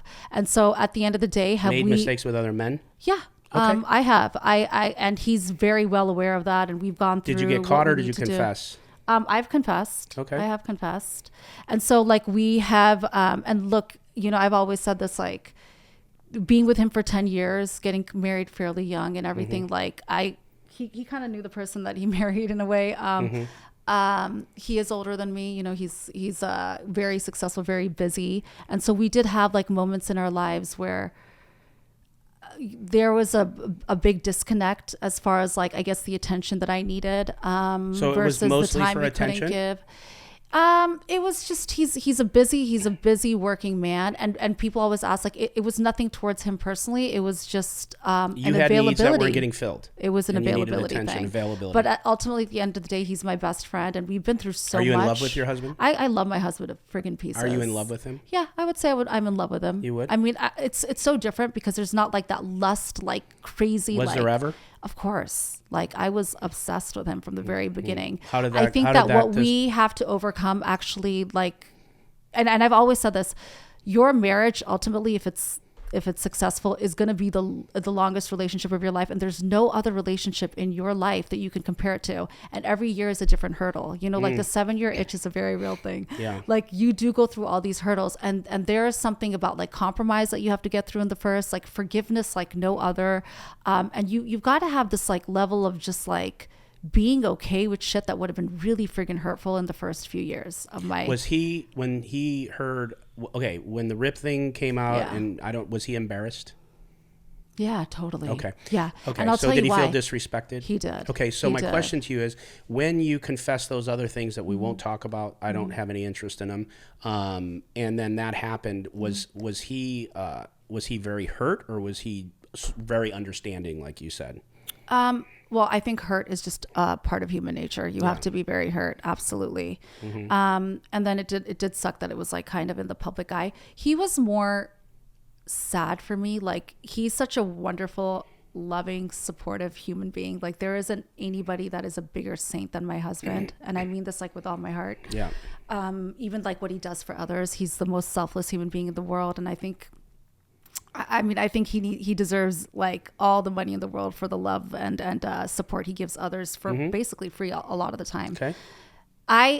I think he just like the goodness of his heart. He just felt bad for me and what I was dealing with because he knew I didn't cheat. Even though he felt like embarrassed and disrespected, he still had. He was still like, felt "Look, worse it for looks you. bad," and I did talk to him about like the nature of that relationship and everything, but he was just like, "Okay, look, we're gonna get through this together." Are him and Jacob good?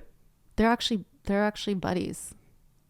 Wow. Like it's weird. Wow. Yeah, like they There's talk got to to be a that. reality show wrapped around you dudes. Is Robbi 2.0 committed to monogamy?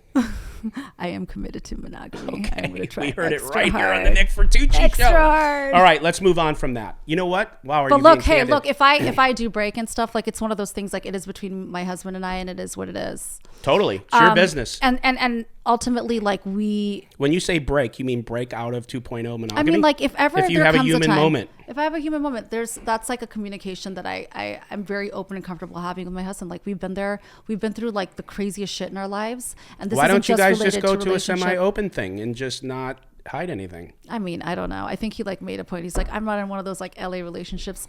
It's like I don't know. I think everyone's relationship is their own, and I'm very comfortable being open with it. I don't want to speak on his behalf and what he's comfortable. Totally. Yeah, Okay. it's one of those. Okay, things. let's move on. Yeah. So my question to you is, my next question I had here written down. When you back to poker, when you went into that lineup, did you think you were a favorite? That was a tough lineup. Did you think you could win? No. And why would Jacob wanna stake you in such a tough lineup? That was just offered to me. I was gonna do it anyways. He was Okay. just like, hey, can I? He's like, can I get a piece? Yeah. Just thought, and that's what the because hell? I had experienced some. I don't want to say I had been winning a couple cash games prior to that. I'm trying to think of like how many before that he had kind of like thrown his money into the pot a little bit, never 100%. And so yeah, he was just like, can I get? I can't remember what percentage of money I had That's in it. fine. I think I took 65,000 out and it was whatever remaining was left there. And a lot of the reason that like I play like 50-50 is that opportunity to be able to go all in. So it's like a strategy I also have in play, which is why I had the 140 on the side. Or I guess it was 130 is what it ultimately ended up being. And then I went back and got that $5,000 chip, which kind of set him off. But like, so yeah, it was just kind of, it was totally just like, like, can I get a massive piece of you today? Yeah. Okay. Is the $135,000 that you gave back to Garrett, is that a lot of money to you? It is a lot of money. Okay. That's a lot of money. Okay. I have to be fair about it. You know what's so funny? It's a lot of money now. Yeah, because you mentioned that now that the stream of income isn't in, now it's coming into like perspective for you. Yeah, I'm like, and like, here's the thing. I hate to say this too, because people are like, well, look, we all went through the whole crypto thing, right? Like this whole like crypto craze. I made like one of those like, look down at my bank account and couldn't believe that like my Coinbase was showing me what it was showing, right? Like we had those moments where like, I hate to say it, but crypto kind of changed the value of a dollar even more so. Like I suddenly realized that one day I'm buying $100,000 worth of Bitcoin, and then you're looking down, you're like, am I a multimillionaire? Like this is friggin' insane. Yeah. And then the very next 2 months, whether you have like Luna or whatever the heck went down under, like I had, but suddenly you have nothing. So like to me, I don't have to explain this, but like the crypto craze also alternatively impacted the way that I perceived money. Honestly, that totally makes sense. I get that. It made I it see seem that like, happening right now in the poker community with a ton of players who are experiencing the same thing. Are you and Charles well off? Mm-hmm. You're doing good? Yeah. He makes a lot of money, you mentioned? Yeah, he's got his hands tied in a lot of things that are like, look, it's a business situation. So if he decides to take whatever he makes and puts it back into something big, it does put a little riff into our whole situation, because at the end of the day, we all know how it works. If you have too many eggs and too many baskets, like what are you really pocketing? But ultimately, like asset wise and everything, we are not struggling. Good. At all. I'm happy. Good to hear that. You already kind of told me why you gave the money back, but just to let me paraphrase and tell me if this is true. It was a clusterfuck. You didn't realize till after that he was actually thinking this. You felt kind of bad because of how it went down, and because you've told me this in the past, you were worried about the getting back on stream, what people thought of you. Garrett was the golden boy. It was just easier for you to, because you kind of offered. You said, what would it take giving your money back? Would this make this? Tell me how it went. So you here's did or what didn't? happened. I went back there and I just remember him being like so overbearing, and he had that exact same stare on his face. And Ryan kind of was like, I don't fault him for this. You explained it yourself, where it was just, it's an unfamiliar space where you don't know how to react in a situation that you're not obviously like used to. Yeah. You have no experience in. And this is like, you know, I remember thinking like, this is live, and you both of you stand by the fact that you're not gonna cut and have like and think it out or anything. This is like a continuously running stream, and that is like we weren't gonna cut it. Totally. Yeah. And I remember thinking that, I was like, do you want to like cut it? And Ryan was like, no, this is like, it has to keep running. A lot of people asked me that too, and they said, oh, you know, I wanted to stop the stream. You know, we discussed should we, but we never ever made a decision or even came close to that. We were just like, no, we're running it. Yeah. And that's what you stand by, and that's totally fine. Like, you've never ever had to cut the stream before, so why change it in this particular incident? I got tapped on the shoulder and told that Garrett wants to speak to you. So I automatically knew it had to do with the hand, because he had already stepped away from the table. And you know, there's two sides of the story. What some people would say, they would never get up at that very moment. They'd say, I'll deal with it afterwards, post stream. But at that moment I got up, I felt like, okay, he wants to talk to me. I didn't know how long or what it really entailed. I got up and I walked down, and I was like following, I think, Garrett as well as Ryan, you know, through that first poker room into the second one, past the bathroom, into the left in that hallway little section. And there we are standing there, and Garrett's giving me the same look, and he had his backpack on, like looking like he's ready to go somewhere. And I'm like, what's going on, guys? And he was like, do you know what just happened? Do you know that like millions of people are going to see this hand? I'm like, yeah, like what, and I'm looking at Ryan, and he looked just dejected. Like, he looked like he didn't really know how to handle the situation. He looked like, here's a player that's like ready to leave. Like, because Garrett looked like he was ready to go. And obviously this is like a star player for you guys. You know, I even mentioned his face is on the billboard out there. This is your guy. And I felt like guilty that I was the reason potentially that he was stepping outside of this game, and that it would make you guys look bad to have an empty seat, and now 2 empty seats in a really big game inside, with some notable players sitting at that table, right? Like, this is already, I thought, what was going to be perceived to be a more heavily visualized, or I guess like high viewership stream as it was. And so like, I'm thinking like, oh damn, like, is he ready to go? And I was like, well, what's going on? Like, what? I'm like, what? Like, do you remember what his words were to you? Well, I said specifically to him, and said, I was like, what can I do here? Like, what do you want me to do? You want half your money back? Like, what can I do to make this better? I said that. Yeah. And he was like, yeah, you can start by giving me your money back. Giving me my money back. And I sat there and I was like, what was the hand? Like 260? What do you want? 135? He's like, yeah. I was like, okay, here's the thing. I'll do it under these conditions. And I said this, and Ryan, I remember looking at Ryan and be like, can you believe this? Like, he's asking for the money back. And Ryan's like, Robbi, I don't know what to do. Like, I can't have any part of this. I can't. And I understand. And I understand why you couldn't have any part of that. This is a legal personal decision. And I already know, like, even when we're doing like chip distribution out in the casino, like, nobody can see any of the transactions happening between like people's bankrolls. Like, it has to happen away from the cashier. Like, this is obvious. Like, we cannot be involved in any transaction, even verbal, to players. And I got that. So I was like, okay. So Ryan actually handled that very well, walking away. Yeah. He did. And he was a few feet away. So I know he was listening in a little bit, but he did not have any influence over this discussion. I will say that, did it influence me to see him that stressed out? Yes. Because this is somebody that brought me onto the show. I'm very grateful that he brought me onto the show. So for me, I'm seeing this like the one of the lead executive producers, you included, really stressed out about what to do and how to handle the situation. Right. Primarily because I am observing Garrett looking like he's ready to go, and I look at Garrett and I say, what can I do to make, like, what do you want? Like, how, like, and so when he said, like, you could start by giving me my money back, I was like, so like what, 130, like 135, what's half of the pot? Like, when he was like, yeah.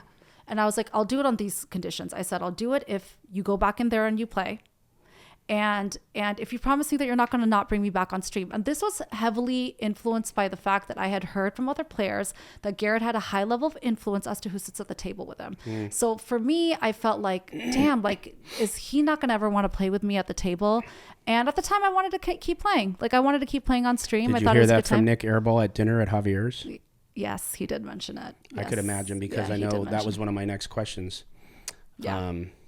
Yeah, he did mention it. And so yes. And I think that he felt that he wasn't invited in that stream because of Garrett being at the table that day. So, I mean, because Rip wasn't even supposed to be sitting at that table. It really should have been maybe him or whoever missed their spot at that table that day. But I that was what my offer was to him, and he agreed to those terms. So the terms were those two primary You ones. offered. He I agreed. said, if I give you your money back, will you go back in there and finish the game? And also, like, don't keep me from playing other streams, Garrett. Like, this is... Right. You were know. worried about your stream future. And you know what? Like, again, from the side of my eye, I'm looking also at Ryan freaking out and having just like a level of loyalty and respect for me being there to begin with, and knowing that this is your star player. It was like all these emotions coming to me, and I'm like, what can I do to alleviate the situation? Because there's this grown man that's about to cry. Did I think for a second he was accusing me of like of cheating? No, I don't even know what I thought I was thinking. I was just thinking like, F it. And here's what my other train of thought was: I shouldn't have won that hand. Okay, so if I really was like trying to outplay him with Jack 4, like it would have been like a middle finger, F you, get over it. But for me, because I knew that I would not have called, knowing that I had like Jack 4, and I would have only called with the notion that I was actually holding Jack 3, there was a little level of guilt. I thought, like, for a second, I'm like, it would be like I won one of the 2 runouts, which in all fairness is still really lucky on my end if I did. Like, at the end of the day, Robbi, if I had won one of the 2 runouts, it would be 135. It was the craziest thing ever in the world. That's why we're even here. Storm. Nobody could understand it. Yeah. We know that. So here's the thing. I won 2 runouts I should not have won. Yeah. And for me, I thought it was a fair like compromise to say that I won one of the runouts, you won the other one. Nobody loses money. We actually both make a little bit of money. Right. And we get to go back in there, play the stream. He doesn't keep me from playing other games. Ryan, I was hoping, would potentially just chill out. But then again, what ended up happening, and this is where I think that it was unfair that he ended up taking my chips regardless, is, you know, when Rip blew up and realized what was really happening, Garrett ended up taking the chips anyway. So there's that right. I'm the deal was with broken. right now. The deal was broken. He still took his chips. So that was a deal that we made in the hallway. Okay. Well, it was articulated very well. I mean, don't you wish you could have just had one interview that you could have just said all this and been done with it? No, I appreciate it. Yeah. And like I said, good time. Because the interviews you were in were chaotic. Oh, totally. They were music and poker and people and 15 guests and people accusing. And that's not how you... They were too soon to the emotional trauma that I was dealing with. Nobody understood what was going on other than like we're watching TMZ. Right. Honestly, there was nothing, you know, respectfully to everybody. Right. It just... that didn't accomplish anything, but whatever. It happened. What happened. What do you think about Garrett donating the $135K? How do you feel about that? So it's so interesting. I had a Poker News podcast the night before with Chad Holloway, where I literally say in that podcast, he's like, well, I was like, you know, it would be nice if I could propose to Garrett that we give half of that money each to a charity of our choice. And it was like, I don't know what happened, but that very morning he gave 100% of it to a charity of his choice. So that was interesting. Really opportunistic timing, if you ask me. I mean, whatever. I don't know what he's trying to do, save face, like kind of cover for what his behavior is. I think that there's a level of responsibility that he has now that I'm a little like, I'm still baffled that I see a lack of response and I guess ownership as to the way he reacted to any level of degree. And I've reached out to him, like, against my lawyer's wishes. Reached out how? I reached out to him through a text. How long ago? It was December 11th. And, you know, I didn't really even I thought for a second, maybe he thinks I'm like, I talked to Andy Stacks about this in Vegas, and he's like, maybe he doesn't think it's you. And I thought that for a second, but I don't know when I went back in and I looked at that text again, just to like, before I got on another call with the lawyers, and I'm like, oh, I don't want to like go into a lawsuit or anything. Like, I really don't want to. And here's that part of me that just doesn't want conflict. I want so badly for this incident to be put behind me.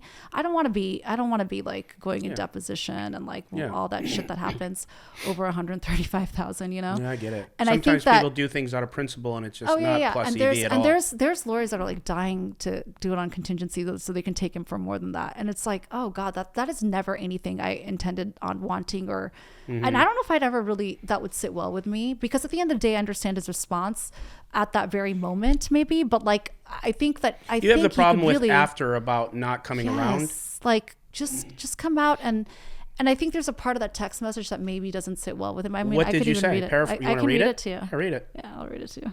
Let me ask you this while you're looking for it. Do you want the 135 back? I do. I think that out of principle now, I do want it back. And or we could do something really creative with it. Like let's I don't know. I will say this. I think How about he gives it back to you, but then you play heads up?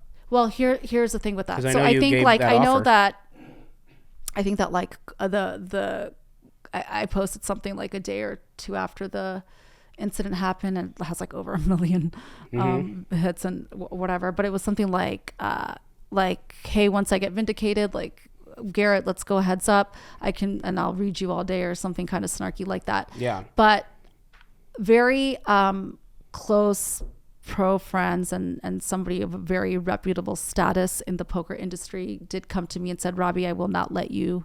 We will lose respect for you if you go heads up with Garrett, because he doesn't deserve that level of. Okay. Now, I found that interesting, but I will say I did write to him personally when he publicly answered my request on Twitter, saying that, yes, I agree to it. And I did reach out to him and I said, who can we connect with to make this happen? And he never responded. And that was on Twitter. Okay. So, what did you say on December 11th? On December 11th, I wrote, and I think there's a part of this that maybe might be, I'm hoping is like, I said, hi, Garrett. I hope you and your family are enjoying this holiday season. I'm sure you're surprised to hear from me. So let me say that I've put a lot of thought into whether or not to send this text communication to you, but I think it's the right thing to do. In the interest of avoiding having to file our prepared action, I am reaching out to see if you might have interest in resolving this matter between you and me. My settlement proposal is a fair request that you kindly return my funds of approximately $135,000 with a public apology in your chosen verbiage. I am doing this purely for settlement purposes and to avoid the costs, drama, and stresses of litigation. More importantly, congratulations to you and your lovely wife on the imminent arrival of your baby girl. What a beautiful holiday gift. Looking forward to hearing from you, Robbie. And you got crickets? Yes, but it says read, and I don't know when he read it.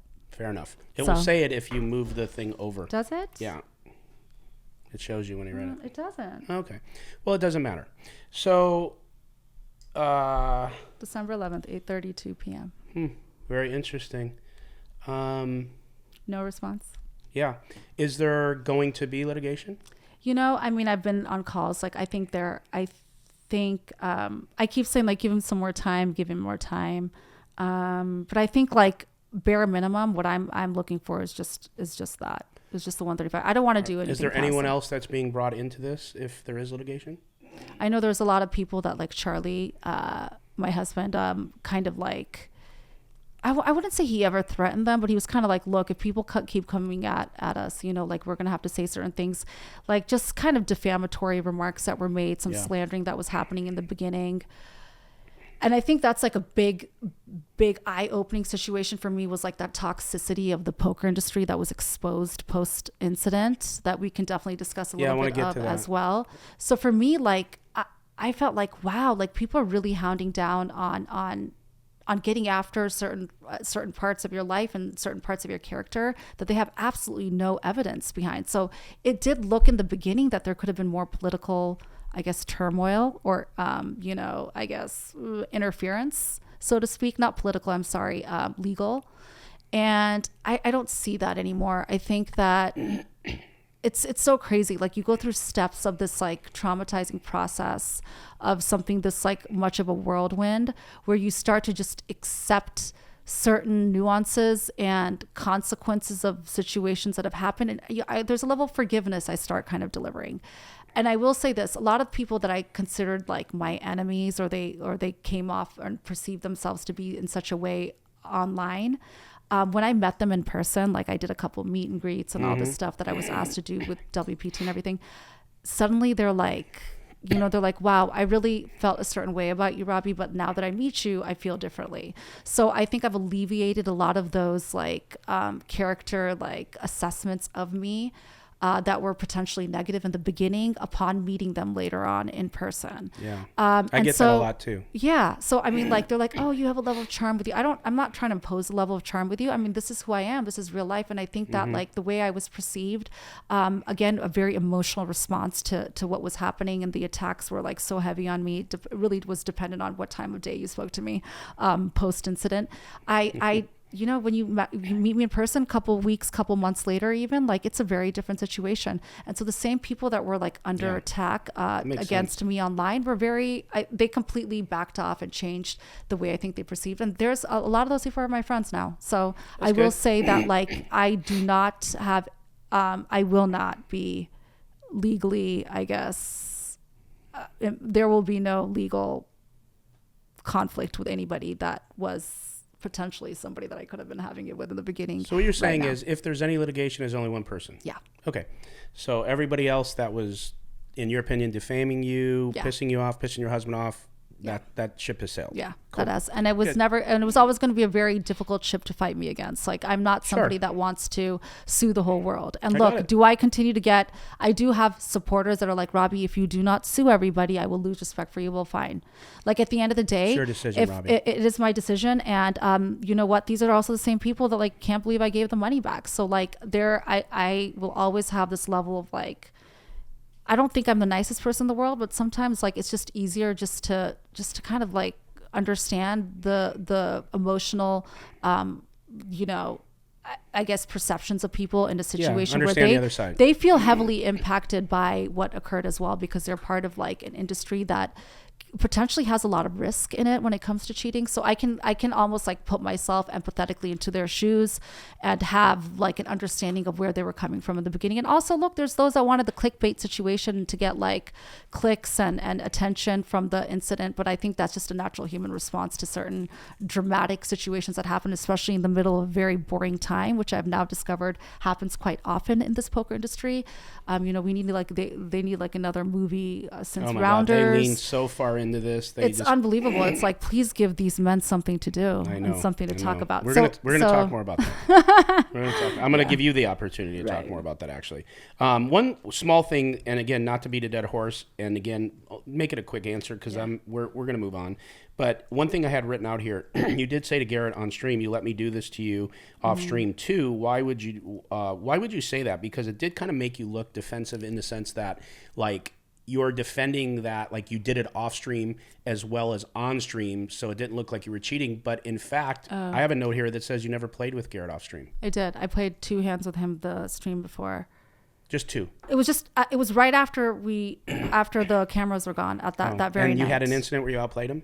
Yeah, I just left him out of a okay, pot. Got it. And so and a lot of that was, like, I will say this. So again, like, I think my defense mechanism, sort of like my, like, whatever, like, my little devil horns came out a little bit defending myself, because the way he was looking at me, and I didn't really realize why he was looking at me that way. Now that I realize why he was, I thought he was just looking at me because he's, like, pissed. Yeah, sure. And he was, so I suddenly, that was my defense mechanism to say something that was kind of, like, gonna needle him a little bit for looking at me in that way. And we kind of touched on this, but real quickly, if you could turn back the clock, what's the number one thing you would, top 3 things you would do differently? I would have just said that, like, I'm sorry, I thought I had Jack 3.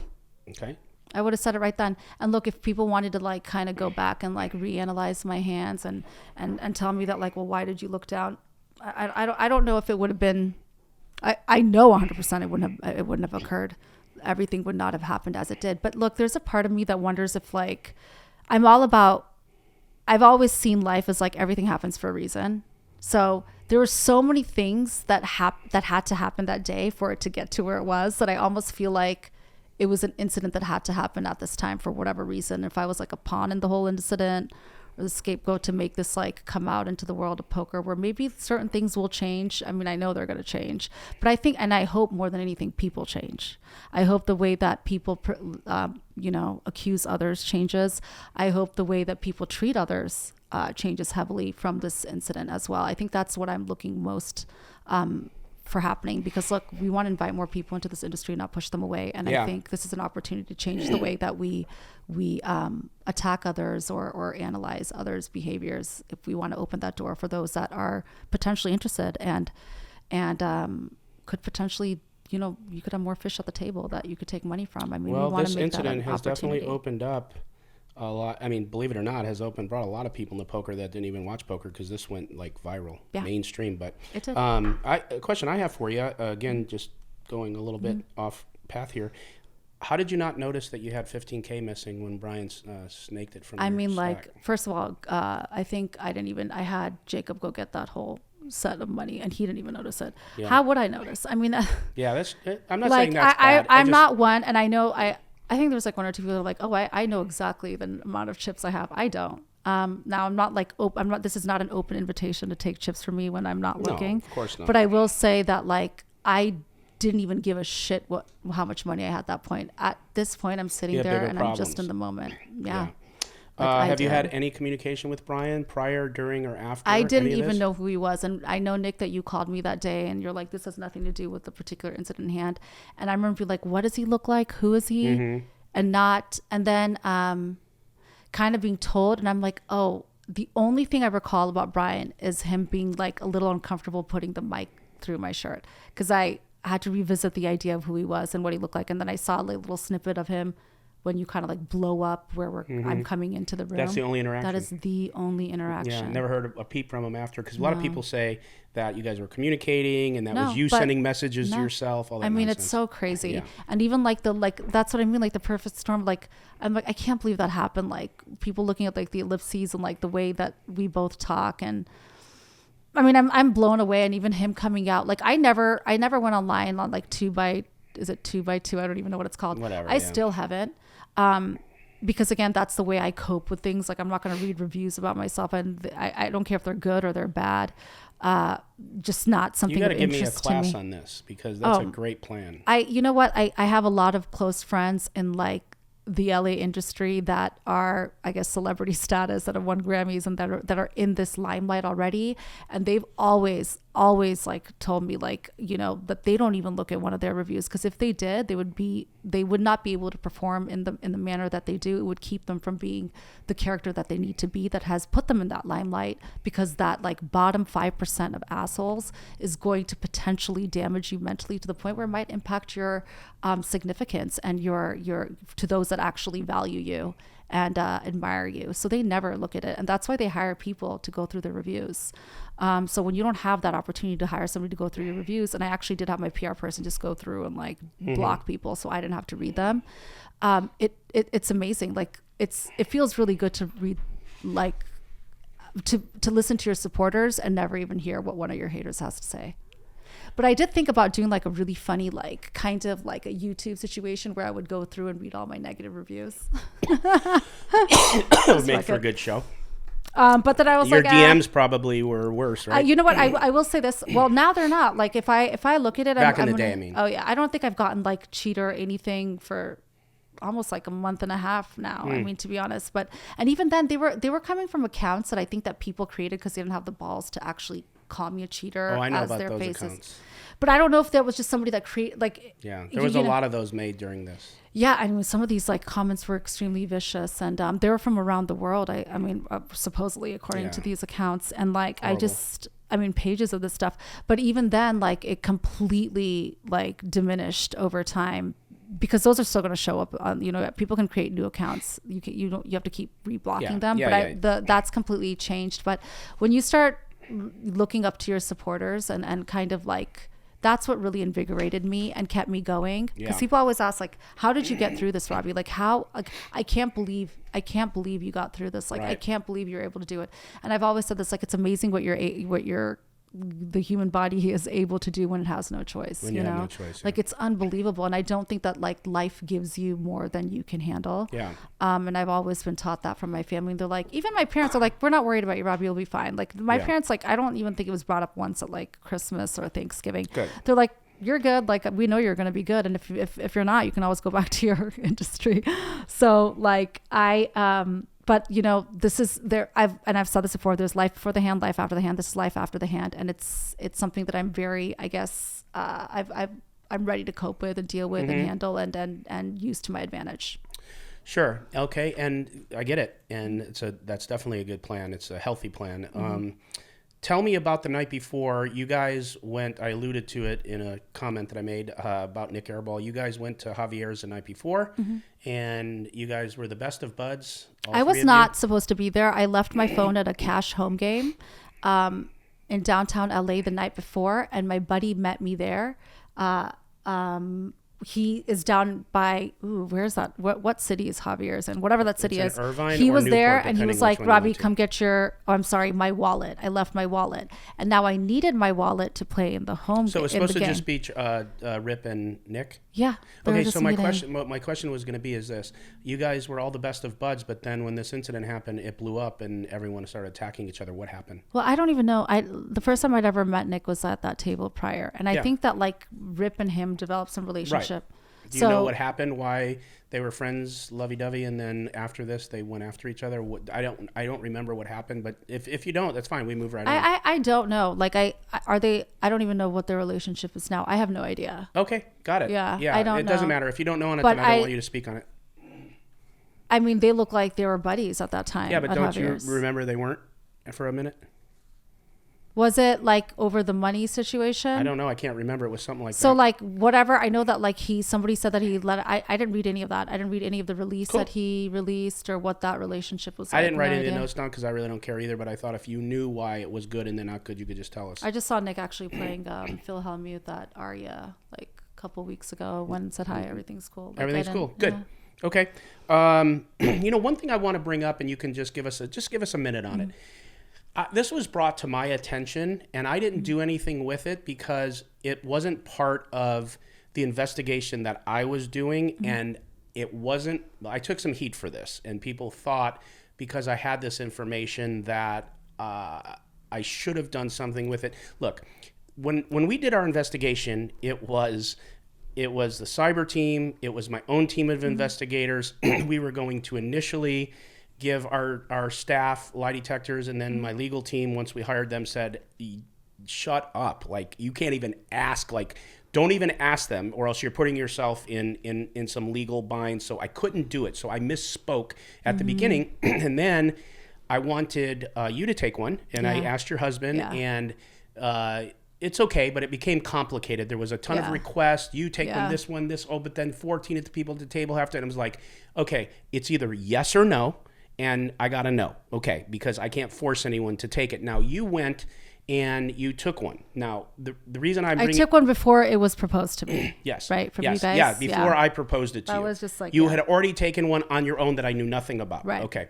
And like I 'Cause said, nothing your had husband come told out of me it. no to have you take one. Let's just leave it at that. I don't even care why. It doesn't matter.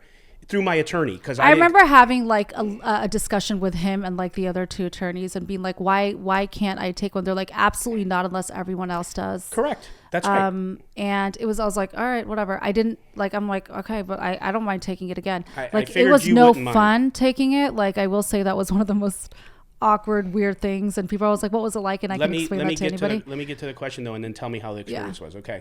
So I'm not trying to gotcha and say you wouldn't take it. I knew you would take it. I just know your husband being an attorney and the team didn't want you to take it unless like everyone at the table took one and all the staff. And it's just like, okay, fine, guys, you want to be like that? That's fine. I asked. That's all I could do. I can't force anyone to do something, right? Because you're an independent person and you can say no. Now, it got brought to my attention from a random third-party person that I will never mention, that person had some really good intelligence that the place you went to in Vegas was a place that they have a business model. There are two business models. The first business model is like if they're doing like lie detectors for law enforcement and like pedophiles and different things, they have a procedure. If they do an independent lie detector for somebody that comes in themselves to pay for it, they will give you the test and repurpose the questions until you pass. And from what I understood was maybe there was a couple of attempts that weren't passed at first. Is that a true statement? No. Okay, that's just what I was told. I feel so bad for that guy too. Yeah, I'm not. I don't. That's even, his reputation. But by the way, I'm not saying That it's sucks. true. No. See, listen. Let me finish this so you understand that this isn't a bad thing for you. Yeah. Let me just get you my point. My point is because I know that I don't know the truth about what happened there and what that business is doing and what they're not doing and what you did and didn't do. And because I didn't administer the test and because it wasn't part of my investigation, I didn't say anything. I didn't bring it to the public. I didn't bring it to all these ding-dongs. Let me finish. Because this is important for me and you. Right. I didn't bring it to all these ding-dongs doing shows to tell them about it. I didn't put it out because I know I'm smart enough to know unless I do that. I heard a third party. Unless I do that investigation, unless I know the truth, what I'm doing is doing what everyone else is doing. And I got accused in the back channels of the pulpit world of not bringing out information that would have been good for everyone. But what they don't understand is when you don't know the truth and you don't have access to anything but hearsay, you're being reckless. So what I'm saying is, do you want an opportunity now that we're talking to speak on that? And say whatever you want about the process. I feel so bad for that guy because he was a legitimate guy. So you've heard about this then? Did this come out? I know who you're talking about because I saw somebody post about it. I don't know if it might not have been the person who told me. Oh, but I don't care because I don't even care who posted. But you were aware of this concept. I haven't been aware. No, I mean you heard something about this. You said somebody posted. So all I know is that like when I took that light, everyone was like. Not everyone, but like certain people were like, oh, this place looks like shady or whatever. So that's like what I'm kind of gathering from this a little bit is like, then I got like, oh, did this person help you pass it in some regard, which is absolutely friggin' ludicrous. This is this guy's life on the line. This is somebody that does this for a living. What is he why would he do anything for me? I don't know because I don't know him and I don't even know the name of the place because like that's like if somebody came to me and told me that I need to do something for them personally, you better be writing me a check for several millions of dollars if I'm going to be able to like potentially have my career on the line, my reputation at stake. Like for him to have done that for me it's so unfortunate because he was such a nice guy. And I do feel bad for him. I remember him like kind of being like, who are all these people coming at me? And I'm like, I'm sorry. Like I didn't know that. I didn't know who was coming at him. I know nothing about it. I just know that you took heat and I took heat because people thought that I had information that I wasn't giving away. But I don't know him. I don't know the process. I mean, like I just can't imagine why somebody would risk their own reputation in a career that they've been in. I don't even know how long he's been doing that, but I remember him saying it was like 15 plus years over one friggin' incident, one person. So you took it, you passed. Yes. Okay.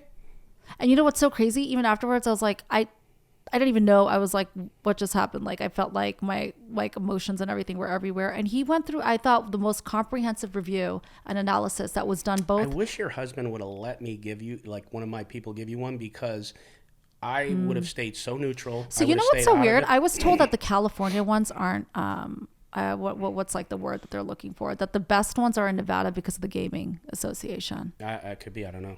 Yeah. So that's why, and the reason that I even took it there is because I was already there. I was there for like a wedding and I was physically there already. And I think that it was put into discussion. I think you would have got more mileage out of it. I was going to do it with Eric. I think I was going to say, even without Eric, because he was at the table. So I don't think that would have been a good idea, even though he offered to pay for it. I think it would have been a great idea. Not even me, because I'm part of it and people like, are they covering it? You know, what I think would have been really great if someone in the poker community like, Joey Ingram or Doug Polk or one of these guys who for sure like has no, like they're going to say whatever the truth is, right? Because no one thinks they have any conflict. It would have been nice if they set it up and you took it. It would have done you a lot. It would have went a lot farther than you doing one yourself. Because you're always going to get... my team put that up last minute just to kind of like get it over with so people stop. And the other thing is, even the guy that I talked to, he's like, I'm one of the 3 biggest ones here. That's it. It's one of 3 like guys. I said, if somebody else would have been the point person on it, and you didn't have anything to do with it. I mean, like, these are things in hindsight you look back at because you never knew that it was going to be scrutinized to that degree. I mean, it's like, okay, sure, yeah, I probably would have been better to do it that way, but it was like, I literally was in Vegas and like, Robbie, tomorrow you need to go take this lot. I was like, oh, okay. Like, would you still do one if someone like that offered? Yeah, I would. I mean, the only thing that I heard about the Eric person one was that's not a reputable. You can't do it with somebody that was involved in the table. Yeah, there was also that.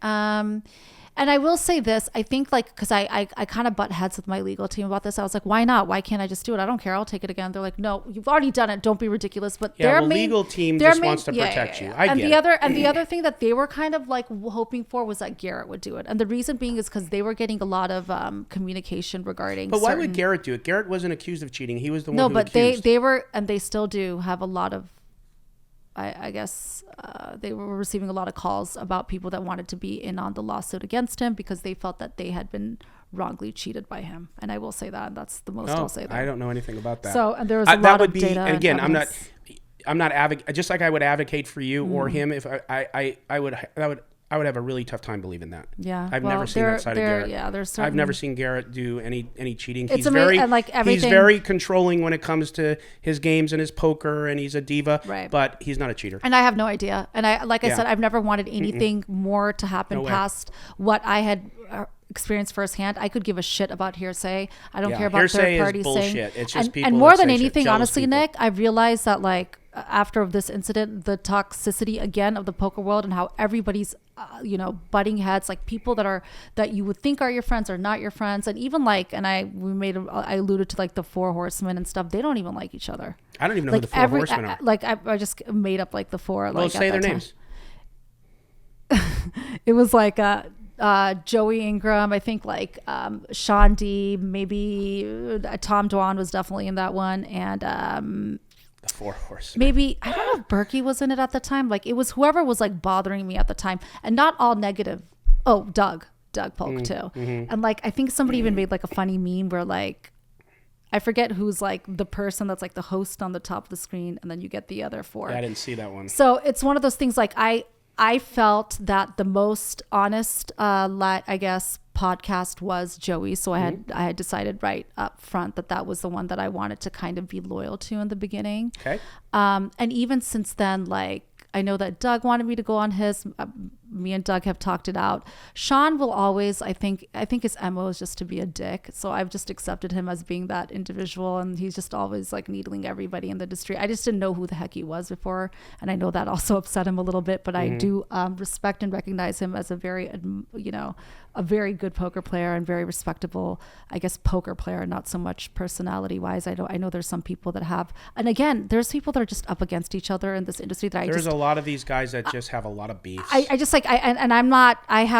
have no interest in being in any part of that. So like, but I will say that I would hear often from one of the Four Horsemen about the other three or four, about, like, you need to talk to, you don't trust this guy. And I'm like, aren't you guys friends? Like, it just blew my mind. Yeah. I'm like, this is amazing because you guys pretend to like each other when you're all in the same stream, but then you're like literally just talking shit about, I'll just tell you this, Robbie, and this is just to your point. I also found out through this because it was my stream this happened on, and then I got accused of some things because I'm a winning player.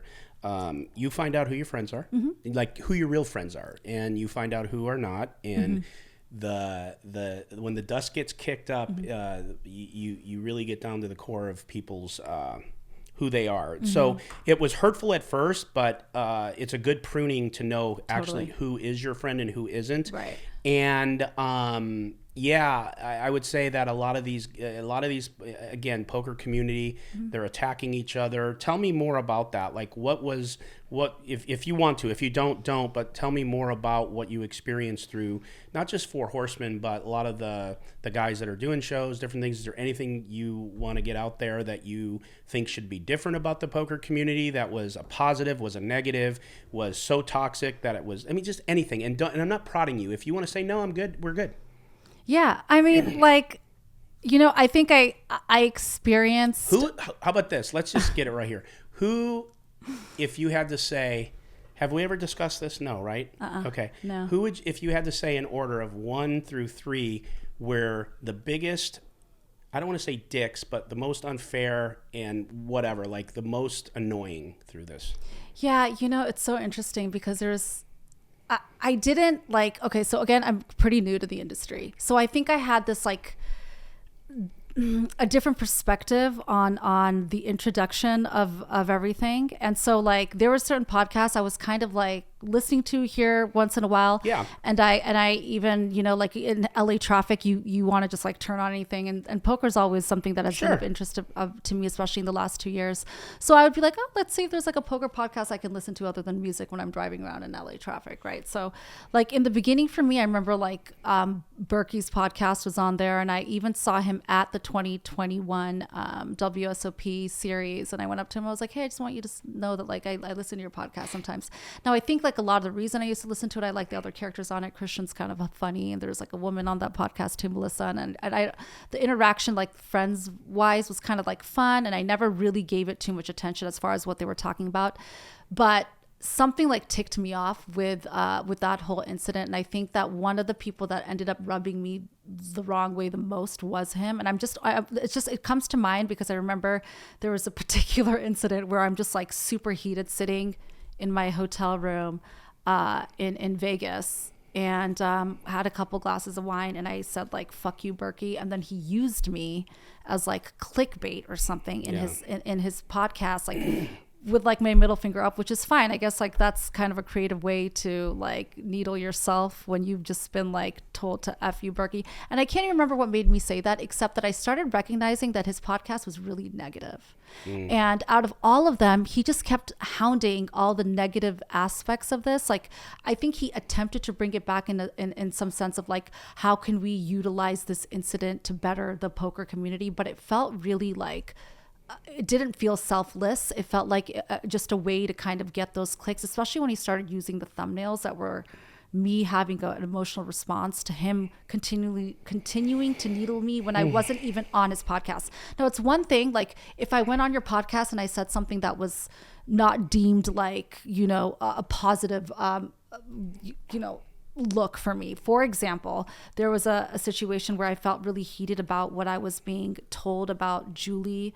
And I felt really, really bad about that after that podcast. But I was physically on that podcast, and I was speaking, and I had chosen to get on and respond to that in my physical presence on that podcast. So it was my ultimate responsibility to have to address that when I was told to address it, right? Like some people came and they're like, Robbi, you probably should address why, or maybe even apologize. And I actually did legitimately feel really bad for my immediate response to that. Again, and because it was me. And because it was me, and like even I think the next one that I was in was like Tom Dwan and Bill Perkins, and all of them came on, and I did lay out that apology, and they're like, that was well spoken and really well said, because I legitimately felt like a responsibility to have to address to why I responded that way, because it was on that podcast and I was invited on that podcast to speak on behalf of it.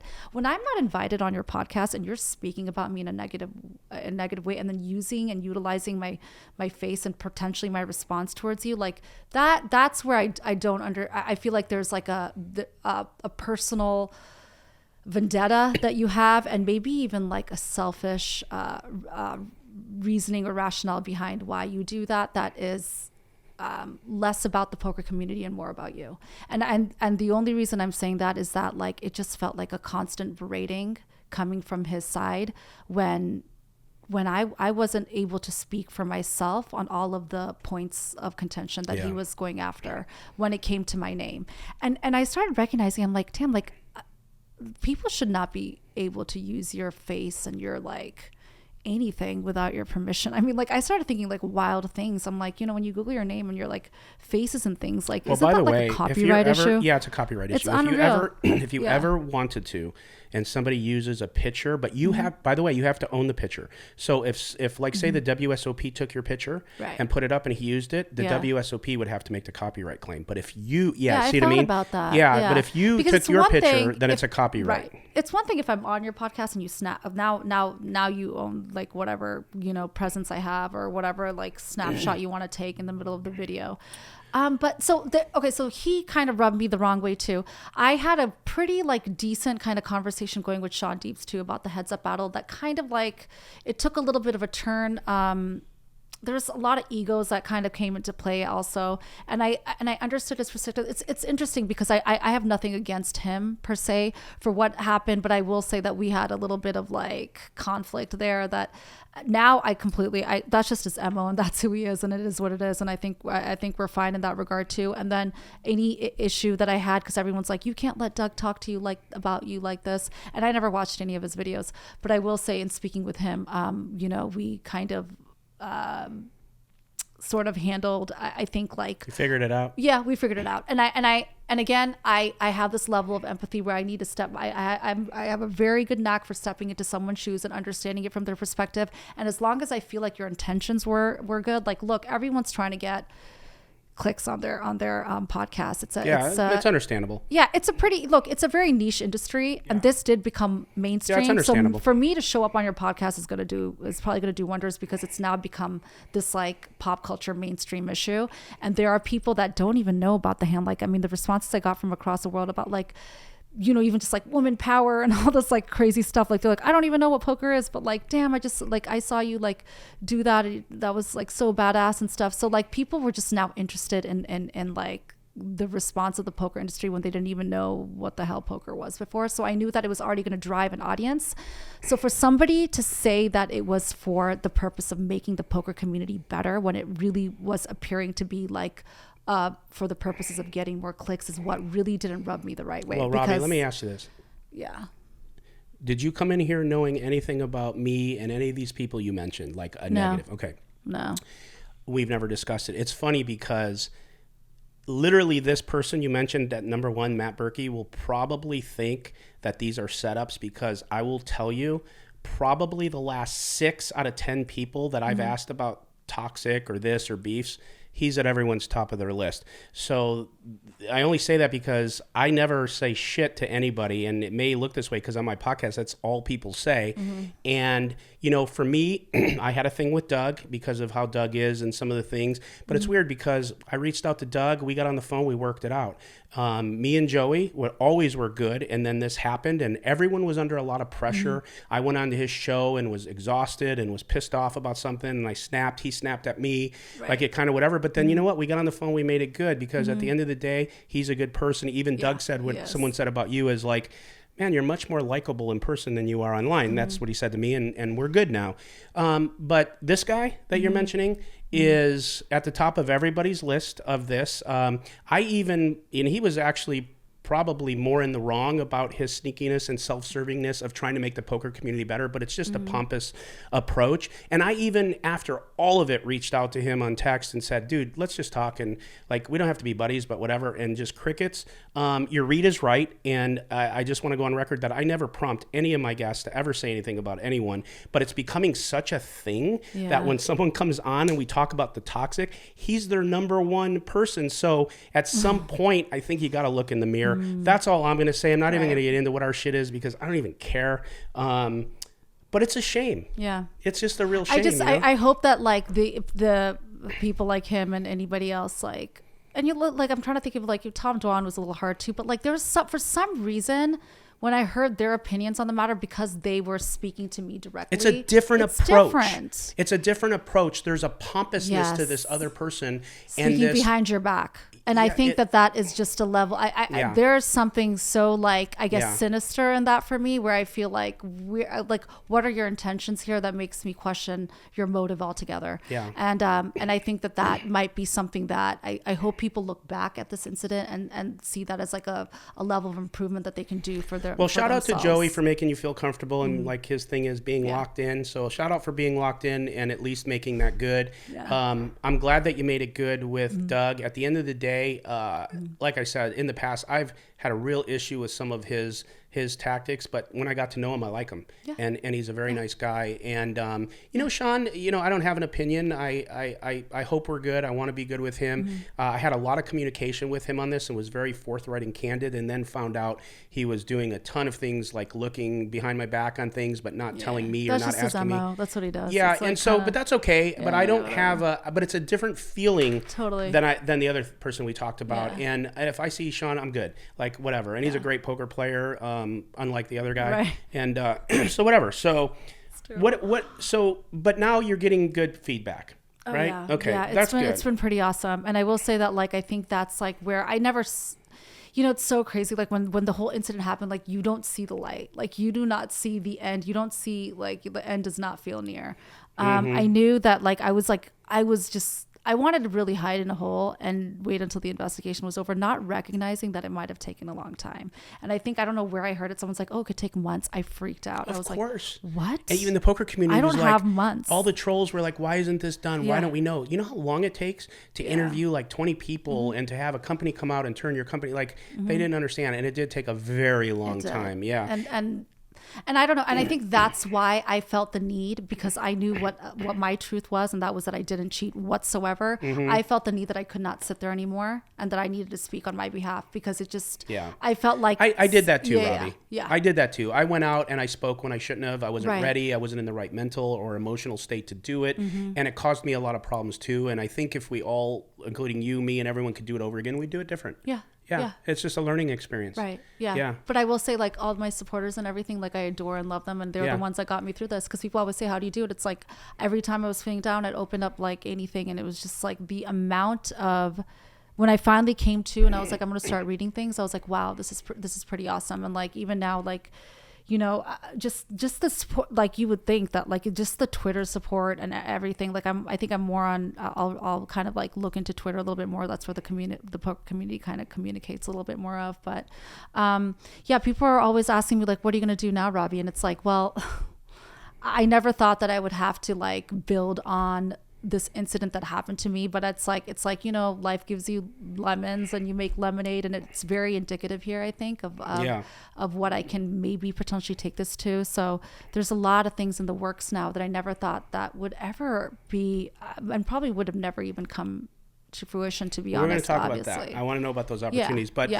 know, my Twitter stats are pretty daunting. Like if I have 8,000 followers, I got 18,000 people blocked. I mean, I'm just doing great. I would love to know how I can see how many people I have blocked. Yeah, you can. Do you think being a woman helped or hurt you in this incident? I think it hurt me. But here's what I will say. I think it draw more people to the incident, and it opened more eyes for an like an externally outwardly poker, not particularly a poker community, and like the world as a whole to be interested in the incident, because it was so heavily male dominated that I think it opened more eyes to the world of poker because I was a woman. But I will say that in that particular hand, I think that the response I had when it came to a couple of things, like being tapped on the shoulder to step out, I think if I was, and then there's two sides to this, I think it would have been a different situation at the table if I was a man. You know what? And I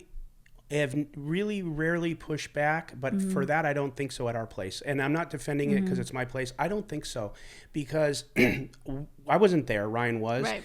And I'll tell you, that guy doesn't see man, woman, black, white, green. Oh, no, I'm not talking about Garrett. So what I'm saying is, like, I think that what I was told was, like, and even Eric Person said this, if somebody tapped me on the shoulder and stepped out, I would tell him to fuck off. Like, I do not want to talk to you now. I will talk to you later. So that's just an individual personality. Yeah, I've asked quite a few people, Nick, and I will say that like there's a common thread amongst the women than the men, and that is the only level. And I will say this, like when the incident first happened, the amount of like I guess like media outlets that reached out, of whom you wouldn't even believe, that really wanted to have me come on to speak on the misogyny angle was heavy, and I was against it. I was against it primarily because I thought to myself, if we want to expand the world of poker, the last thing we want to be doing is sitting in a public forum of people that don't understand poker to suddenly recognize this as this like anti-woman movement because they want to have that level of like, what a terrible light and to look for that industry. So I denied all of those. Like, I mean, I'm talking about, I don't even want to throw out the names. Like, I don't know if that would be a legal issue, but we're talking about the top talk shows in America. I believe it. And I told my team, I was like, you know what? I am not going to, and when they went back and they said, she doesn't want to run on the misogyny angle, it came back to me that I had to. I think it hurts. Yes, it does. I do. I think it's a bunch of horseshit. Not that stuff doesn't exist. Yeah. Not that some women aren't in situations they shouldn't have been. But I'll give you a perfect example, and I'll just be honest with you. And we were fine after this,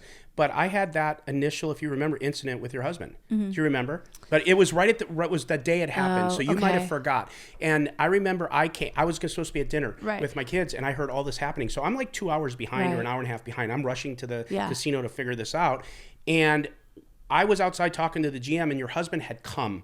And when I walked back in, you and Ryan were talking, and I kind of assumed it was your, because he wasn't there when I first went outside. Right, that's what I knew. And when I walked up, Ryan was like, "Hey, this is my partner Nick," and he came at me, which is okay. He's defending you. God bless him. Yeah. I don't. This isn't like, oh wow, I'm just telling you, we squelched that woman thing immediately, or I did with him. And you know, he's an attorney, so he was like, as soon as he redirected to me, he was like, "This would not happen if this wasn't a woman." And he was using attorney terms. You sequestered her into a private dark area and she felt intimidated, and he went on, and I'm listening to him, and I just said, Charles, you don't remember, I said, Charles, listen to me. I'm going to tell you this. I'm going to be one of the most square people you ever talk to. I will help you. I will communicate fairly and honestly with you, but if you don't stop this sequestered attorney talk woman thing, I said, I'm telling you right now, Ryan Feldman does not have the ability to bully anyone in any corner. We would never do that. And can we not make it about that? And let's make it about what happened. And let's treat Robbi as if she's just a human and not a woman or a man or anything else. And let's deal with this. And to his credit, he took it down, and him and I had a very good conversation. Yeah. Like, look, again, I think that there was a lot of like heated responses to that incident. It was too fresh. Yeah. So we were all responding the way that I think we naturally, our natural defense mechanisms are. I understand as your husband why he came in hot. Totally. And I've said this over and over again, I think so many times, where that like misogyny angle has completely dissipated in regards to like the conversations that I've been having. Yeah. But what I'm trying to say is that like in what I was receiving a lot from pop culture world was their heavy desire to use that as a narrative against the poker industry. Racism is a thing for pop culture. Totally. It's like, come on, man. Yeah. Like it doesn't always have to be about that. Well, what they saw that it can't be. Sure. But they saw statistics, and they saw like 5% of the world of poker, and they're like, there has to be a reason. Now, look, there is a reason, but it isn't. I don't think it's particularly that. It's been heavily discussed, and even Daniel Negreanu, who I adore and look up to, and have really appreciated as far as support goes through this whole process. That's my next question: is who's reached out to you that's very popular or famous? And my gosh, I mean, I don't even want to like miss any names, but like right from the get go, it was like Vanessa Cade and Scott Seaver and Negreanu and all these people. All in support. All in support, immediate support, and it felt like really comforting, and like names that like I had to almost Google and be like, wow, they're like heavy hitters in the world of poker. And when I say like immediately, it was like that night in question. So it was really cool to get like that kind of response from them. And you've become close with Andy too? I'm sorry, and Stacks has been awesome. And like, look, you know, the other thing that I do have to say is like there is a level of support that happens from like a human level, right? Where they're just like, we're really sad that this happened to you and whatnot. And then also like I don't fault anybody for being confused about what happened and still not like standing like 100%. I know that she did not cheat. Like I would never ever expect somebody to be 100% on my side. Good for you. Because they don't step in my shoes. Good for you, because you don't. Right. They don't know. No. That's like great. What I appreciated the most was that people reached out on a human level and said, hey, look, I'm really sorry that you dealt with that. I'm really sorry that you're being accused of something without any evidence being utilized against you from up front. Like, you know, you're guilty before proven innocent. That is a really unfair way to treat you or anybody in life. And that is the type of response I received heavily from a lot of the poker community that I thought was a very fair response. I didn't expect them to side with me. I really appreciated the humanization in amongst many of the poker players who I continue to support. And those are the people that should be the voice of poker, not these like, you know, like clickbaiters that want like this kind of attention, that are only going to draw negative attention by only highlighting the negative aspects of the game, which is obviously the risk involved, but like there's risk involved in life. So at the end of the day, if all we're going to be talking about on these podcasts is like a scandal when it approaches or it happens, like, I mean, what kind of a positive light are we drawing onto the game? And I wish that the ones that came out in support from a human level from the very beginning, that are sitting, you know, winning like bracelets and all kinds of like, you know, titles in this sport, so to speak. I wish they were the voices of the industry and not so much the ones that are just trying to get attention from a negative incident. Well, you probably haven't watched many of my podcasts, but I've been saying this now for the last couple of months. It's like, look, there's some real talent out there, and these guys, some of them are very talented, but the truth is the TMZ toxic approach to this coming from such a negative point, when it's not good for poker. It's almost like dog eat dog. It's like they're eating their own industry. And there's nothing wrong with, like, this thing was a big deal and it had a lot of scrutiny, and your hand did not look like it made any sense. So listen, it makes sense to dig into it, or to inquire, or to do an interview like this, because I'm going to be honest with you too. I hope this sets well with you. Like, you know, I feel Garrett has put himself in a behind the eight ball on this. And, you know, the man truly believes what he's saying. You understand that, right? Listen, let me just say it this way. I'm not just, hear me out, because you don't know where I'm going with it. And regardless, I don't think Garrett I've said this before on air. Any human being should never accuse somebody without hard facts. So I think it was a mistake on his part. I really do. Yeah. I want you to understand that. So I don't want you to mishear what I'm saying, or like Garrett's my boy, because I haven't even hardly spoken to him about a couple times. But I feel bad for everybody. I felt bad for you, because if you're innocent, it sucks. If he made a mistake and you're innocent and now he's going through this, or you are not innocent and he's right, just saying, either way, he's a human being that has been hurting through this and has taken a lot of heat. I just feel for everybody. I feel for my dealer who cried for 2 weeks. I feel for Billy DeGaff who got accused for cheating. I did. It's like, this was so unfortunate, and it didn't need to spread into such a cancer. Doesn't mean that these same people can't look into it and do interviews and ask questions, and like they did with other cheating stuff, investigate it. That's okay. But when it becomes a circus and an accusation, just an accusation circus without any facts, including to yourself or to Garrett or anyone else, I think it's just unfortunate, because we all are supposed to be in this poker community, supporting it and nurturing it and whatever. And part of that is policing it, but not policing it for self-interest, for clicks, or just to be like the cool guy on the block. That's when it becomes bullshit and reckless. And that's all I've ever said. Yeah. And so I guess I'm concurring with what you're saying. It's just unfortunate. It is. And you know what's so interesting is, like, I even like looked back on this because I didn't know much about Garrett at all. Like I didn't. And I found it really interesting when I read that he was like this advocate of mental health, to have taken such an accusatory position following the incident that could potentially be really harmful to someone's mental health if in fact they did not cheat. And then I just like I was like, that's really contradictory to his stance on what he experienced in many incidences. Now look, he was feeling the way that he was feeling, but I think that, like, for him to not have understood the consequences of accusing somebody, and look, if I was like if I really wanted to buckle and fall apart, I mean, this was like, and I don't take this lightheartedly, like there are certain people that were like, dude, I would have been like suicidal at that point in some of these incidences with what you're telling me that you dealt with in a couple of the days after. Now look, I do not take that lightly, and I don't think that it was an incident that would put anybody in that position. And if anybody did feel that way, obviously we would want to be in support of that. But that's how hard it looked like to a lot of my like loved ones, like, you know, people that looked at me and they're like, wow, like, what the heck were you feeling? And how did you handle that mentally? Like, how, like, I mean, like, I don't know how you did, because I was for 2 months depressed.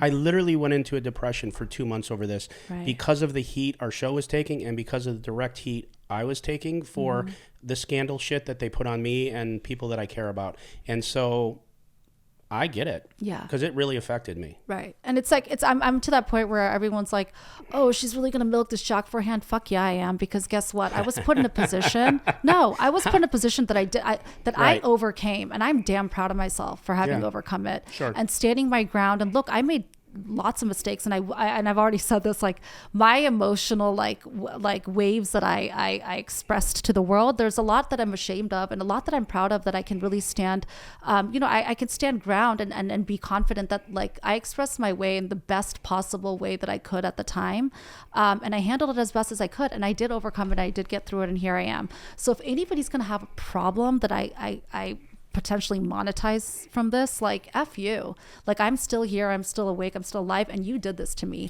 You watched me in a particular situation. You fed this story. And so pushed you into this spot. So what's your biggest and most potentially best opportunity that you've got from this?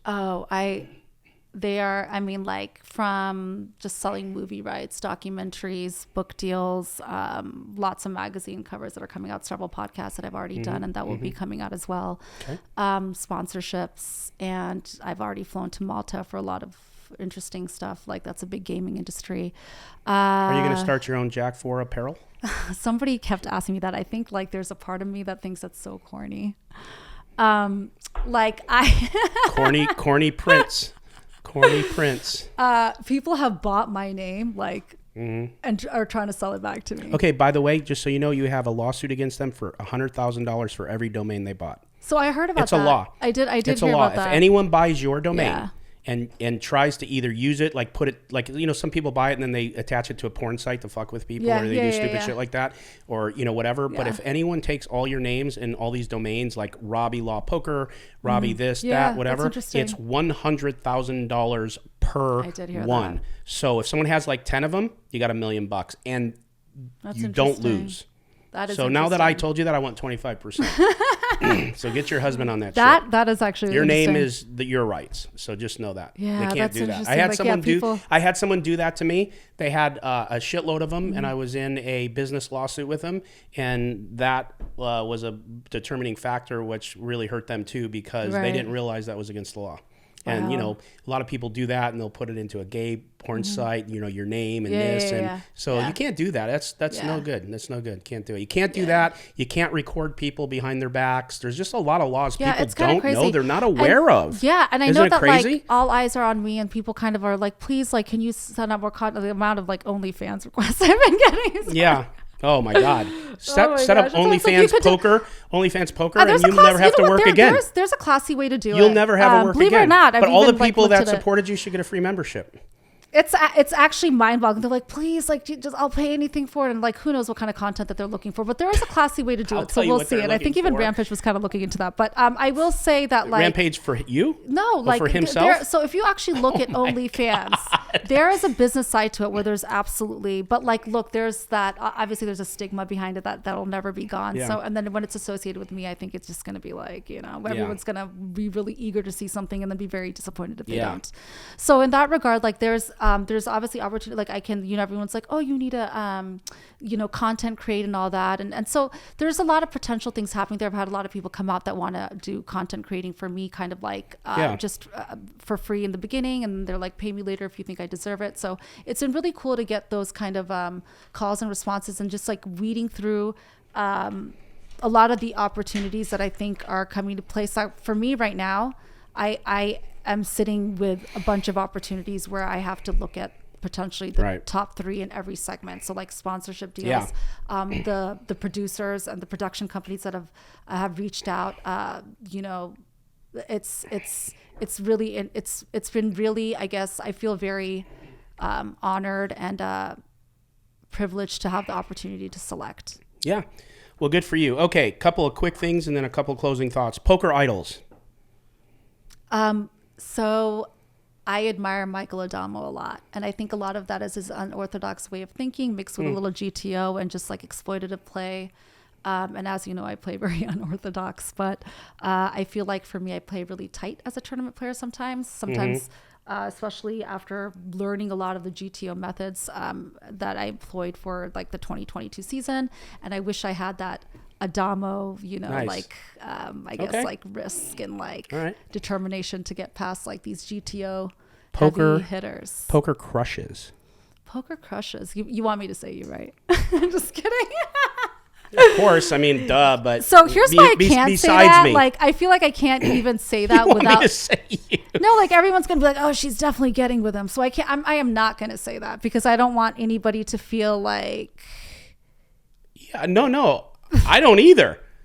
Okay, and get into a cheating scandal. Yeah, I don't want that. That's the first thing they'll think. I know I'm your poker crush, but let's move on from that. Give me your other one. I think Schwann's pretty hot. Who's Schwann? Is it a chick? Yes. Oh.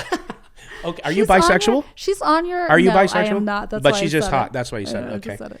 I love my girls in the industry, and I will say this: like, for the first time ever, I played the women's event. The first time ever, I did very, very late reg, and I was like, wow, the girls in this poker world are pretty fun. They're a lot of them are, yeah. Yeah, and I do wish a lot more of them good gals come that out. are in our poker community. Yeah, those will be my main crushes when good, they all good. come out. Those are good crushes. They're mine too.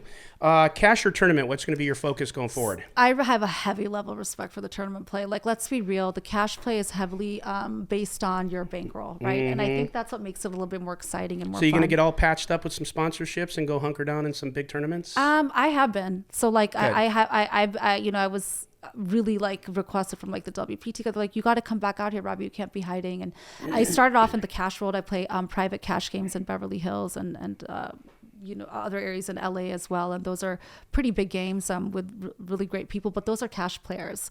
And they're sitting with big stacks at the table. And so you're, you know, that's all heavily, but there's that thrill of like the the thrill of a cash game is that you can play more hands, and it all depends on how much you're willing to risk, right? Sure. But it's also like a private game, and no one's really scrutinizing your level of play. And more so than anything, you can go home with a lot of money at once, and I think there's obviously less variance in that regard, but higher risk.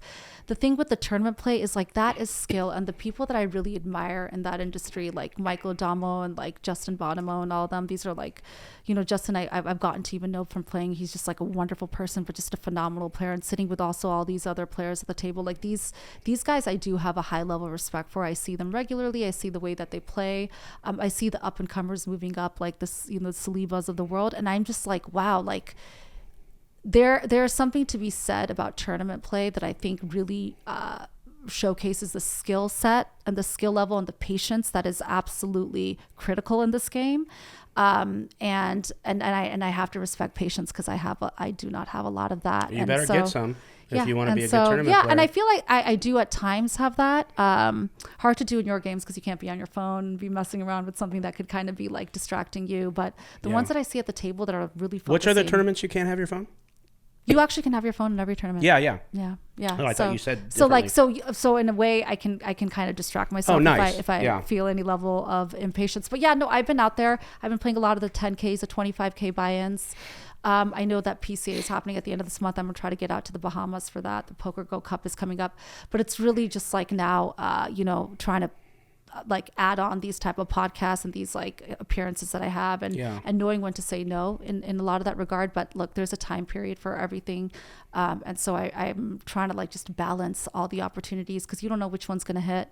But yeah, I think for now my focus is poker. I love it so much, and I would play it every single day. That's great. I may not be able to play it every single day, but I think everything I do will now be poker related. Do you have a lot of people that when you go to these tournaments are asking you for pictures, autographs? Yeah, and like, in the beginning it was so awkward. Feedback? It was so awkward. Like walking through Vegas is like hard without like, I mean, crazy, the amount right? of people that come up and want to take a photo with me. It's crazy. Yeah, it was crazy. And at first I'm like, well, you know what? Like, I'm just going to let them have it. Sure. Like at the end of the day, these are the people that were supporting me. And they make me smile as opposed to make me cry. So I'll always support the ones that made me smile from the very beginning, and they continue to support me in my ongoing saga. And they also like, I've been listening to a lot of them, like in the meet and greets that come, like this guy showed up with like my face on his t-shirt. Oh my it's God. ridiculous. And like, you know, I signed it and stuff, and like his suggestions for what he thinks that I should be doing. Like I'm very open to listening to all of these, like I hate calling them fans because it's like, I can't even, so let's call them supporters. Yeah. And listening to what their recommendations are and what they're looking to see. And like I've always said, like reach out to me and let me know what is it that you want to see in the poker community, what's going to drive you to come play a little bit more. And I want to be that level of support. You know, it makes me laugh a little bit when someone's like, hey, can you teach me how to play? Can you be my coach? Like that's that might be a little bit of a stretch. I think a pitcher's a good idea. I'm like, hey, look, I'm learning every single day. So like for me, like I'm still putting in that work and putting in that practice. So like I was like, I can help you go somewhere, but what I can do is I can be there for you through the whole process and kind of let you know what might be of benefit to you, what tournaments, because I do have, I guess,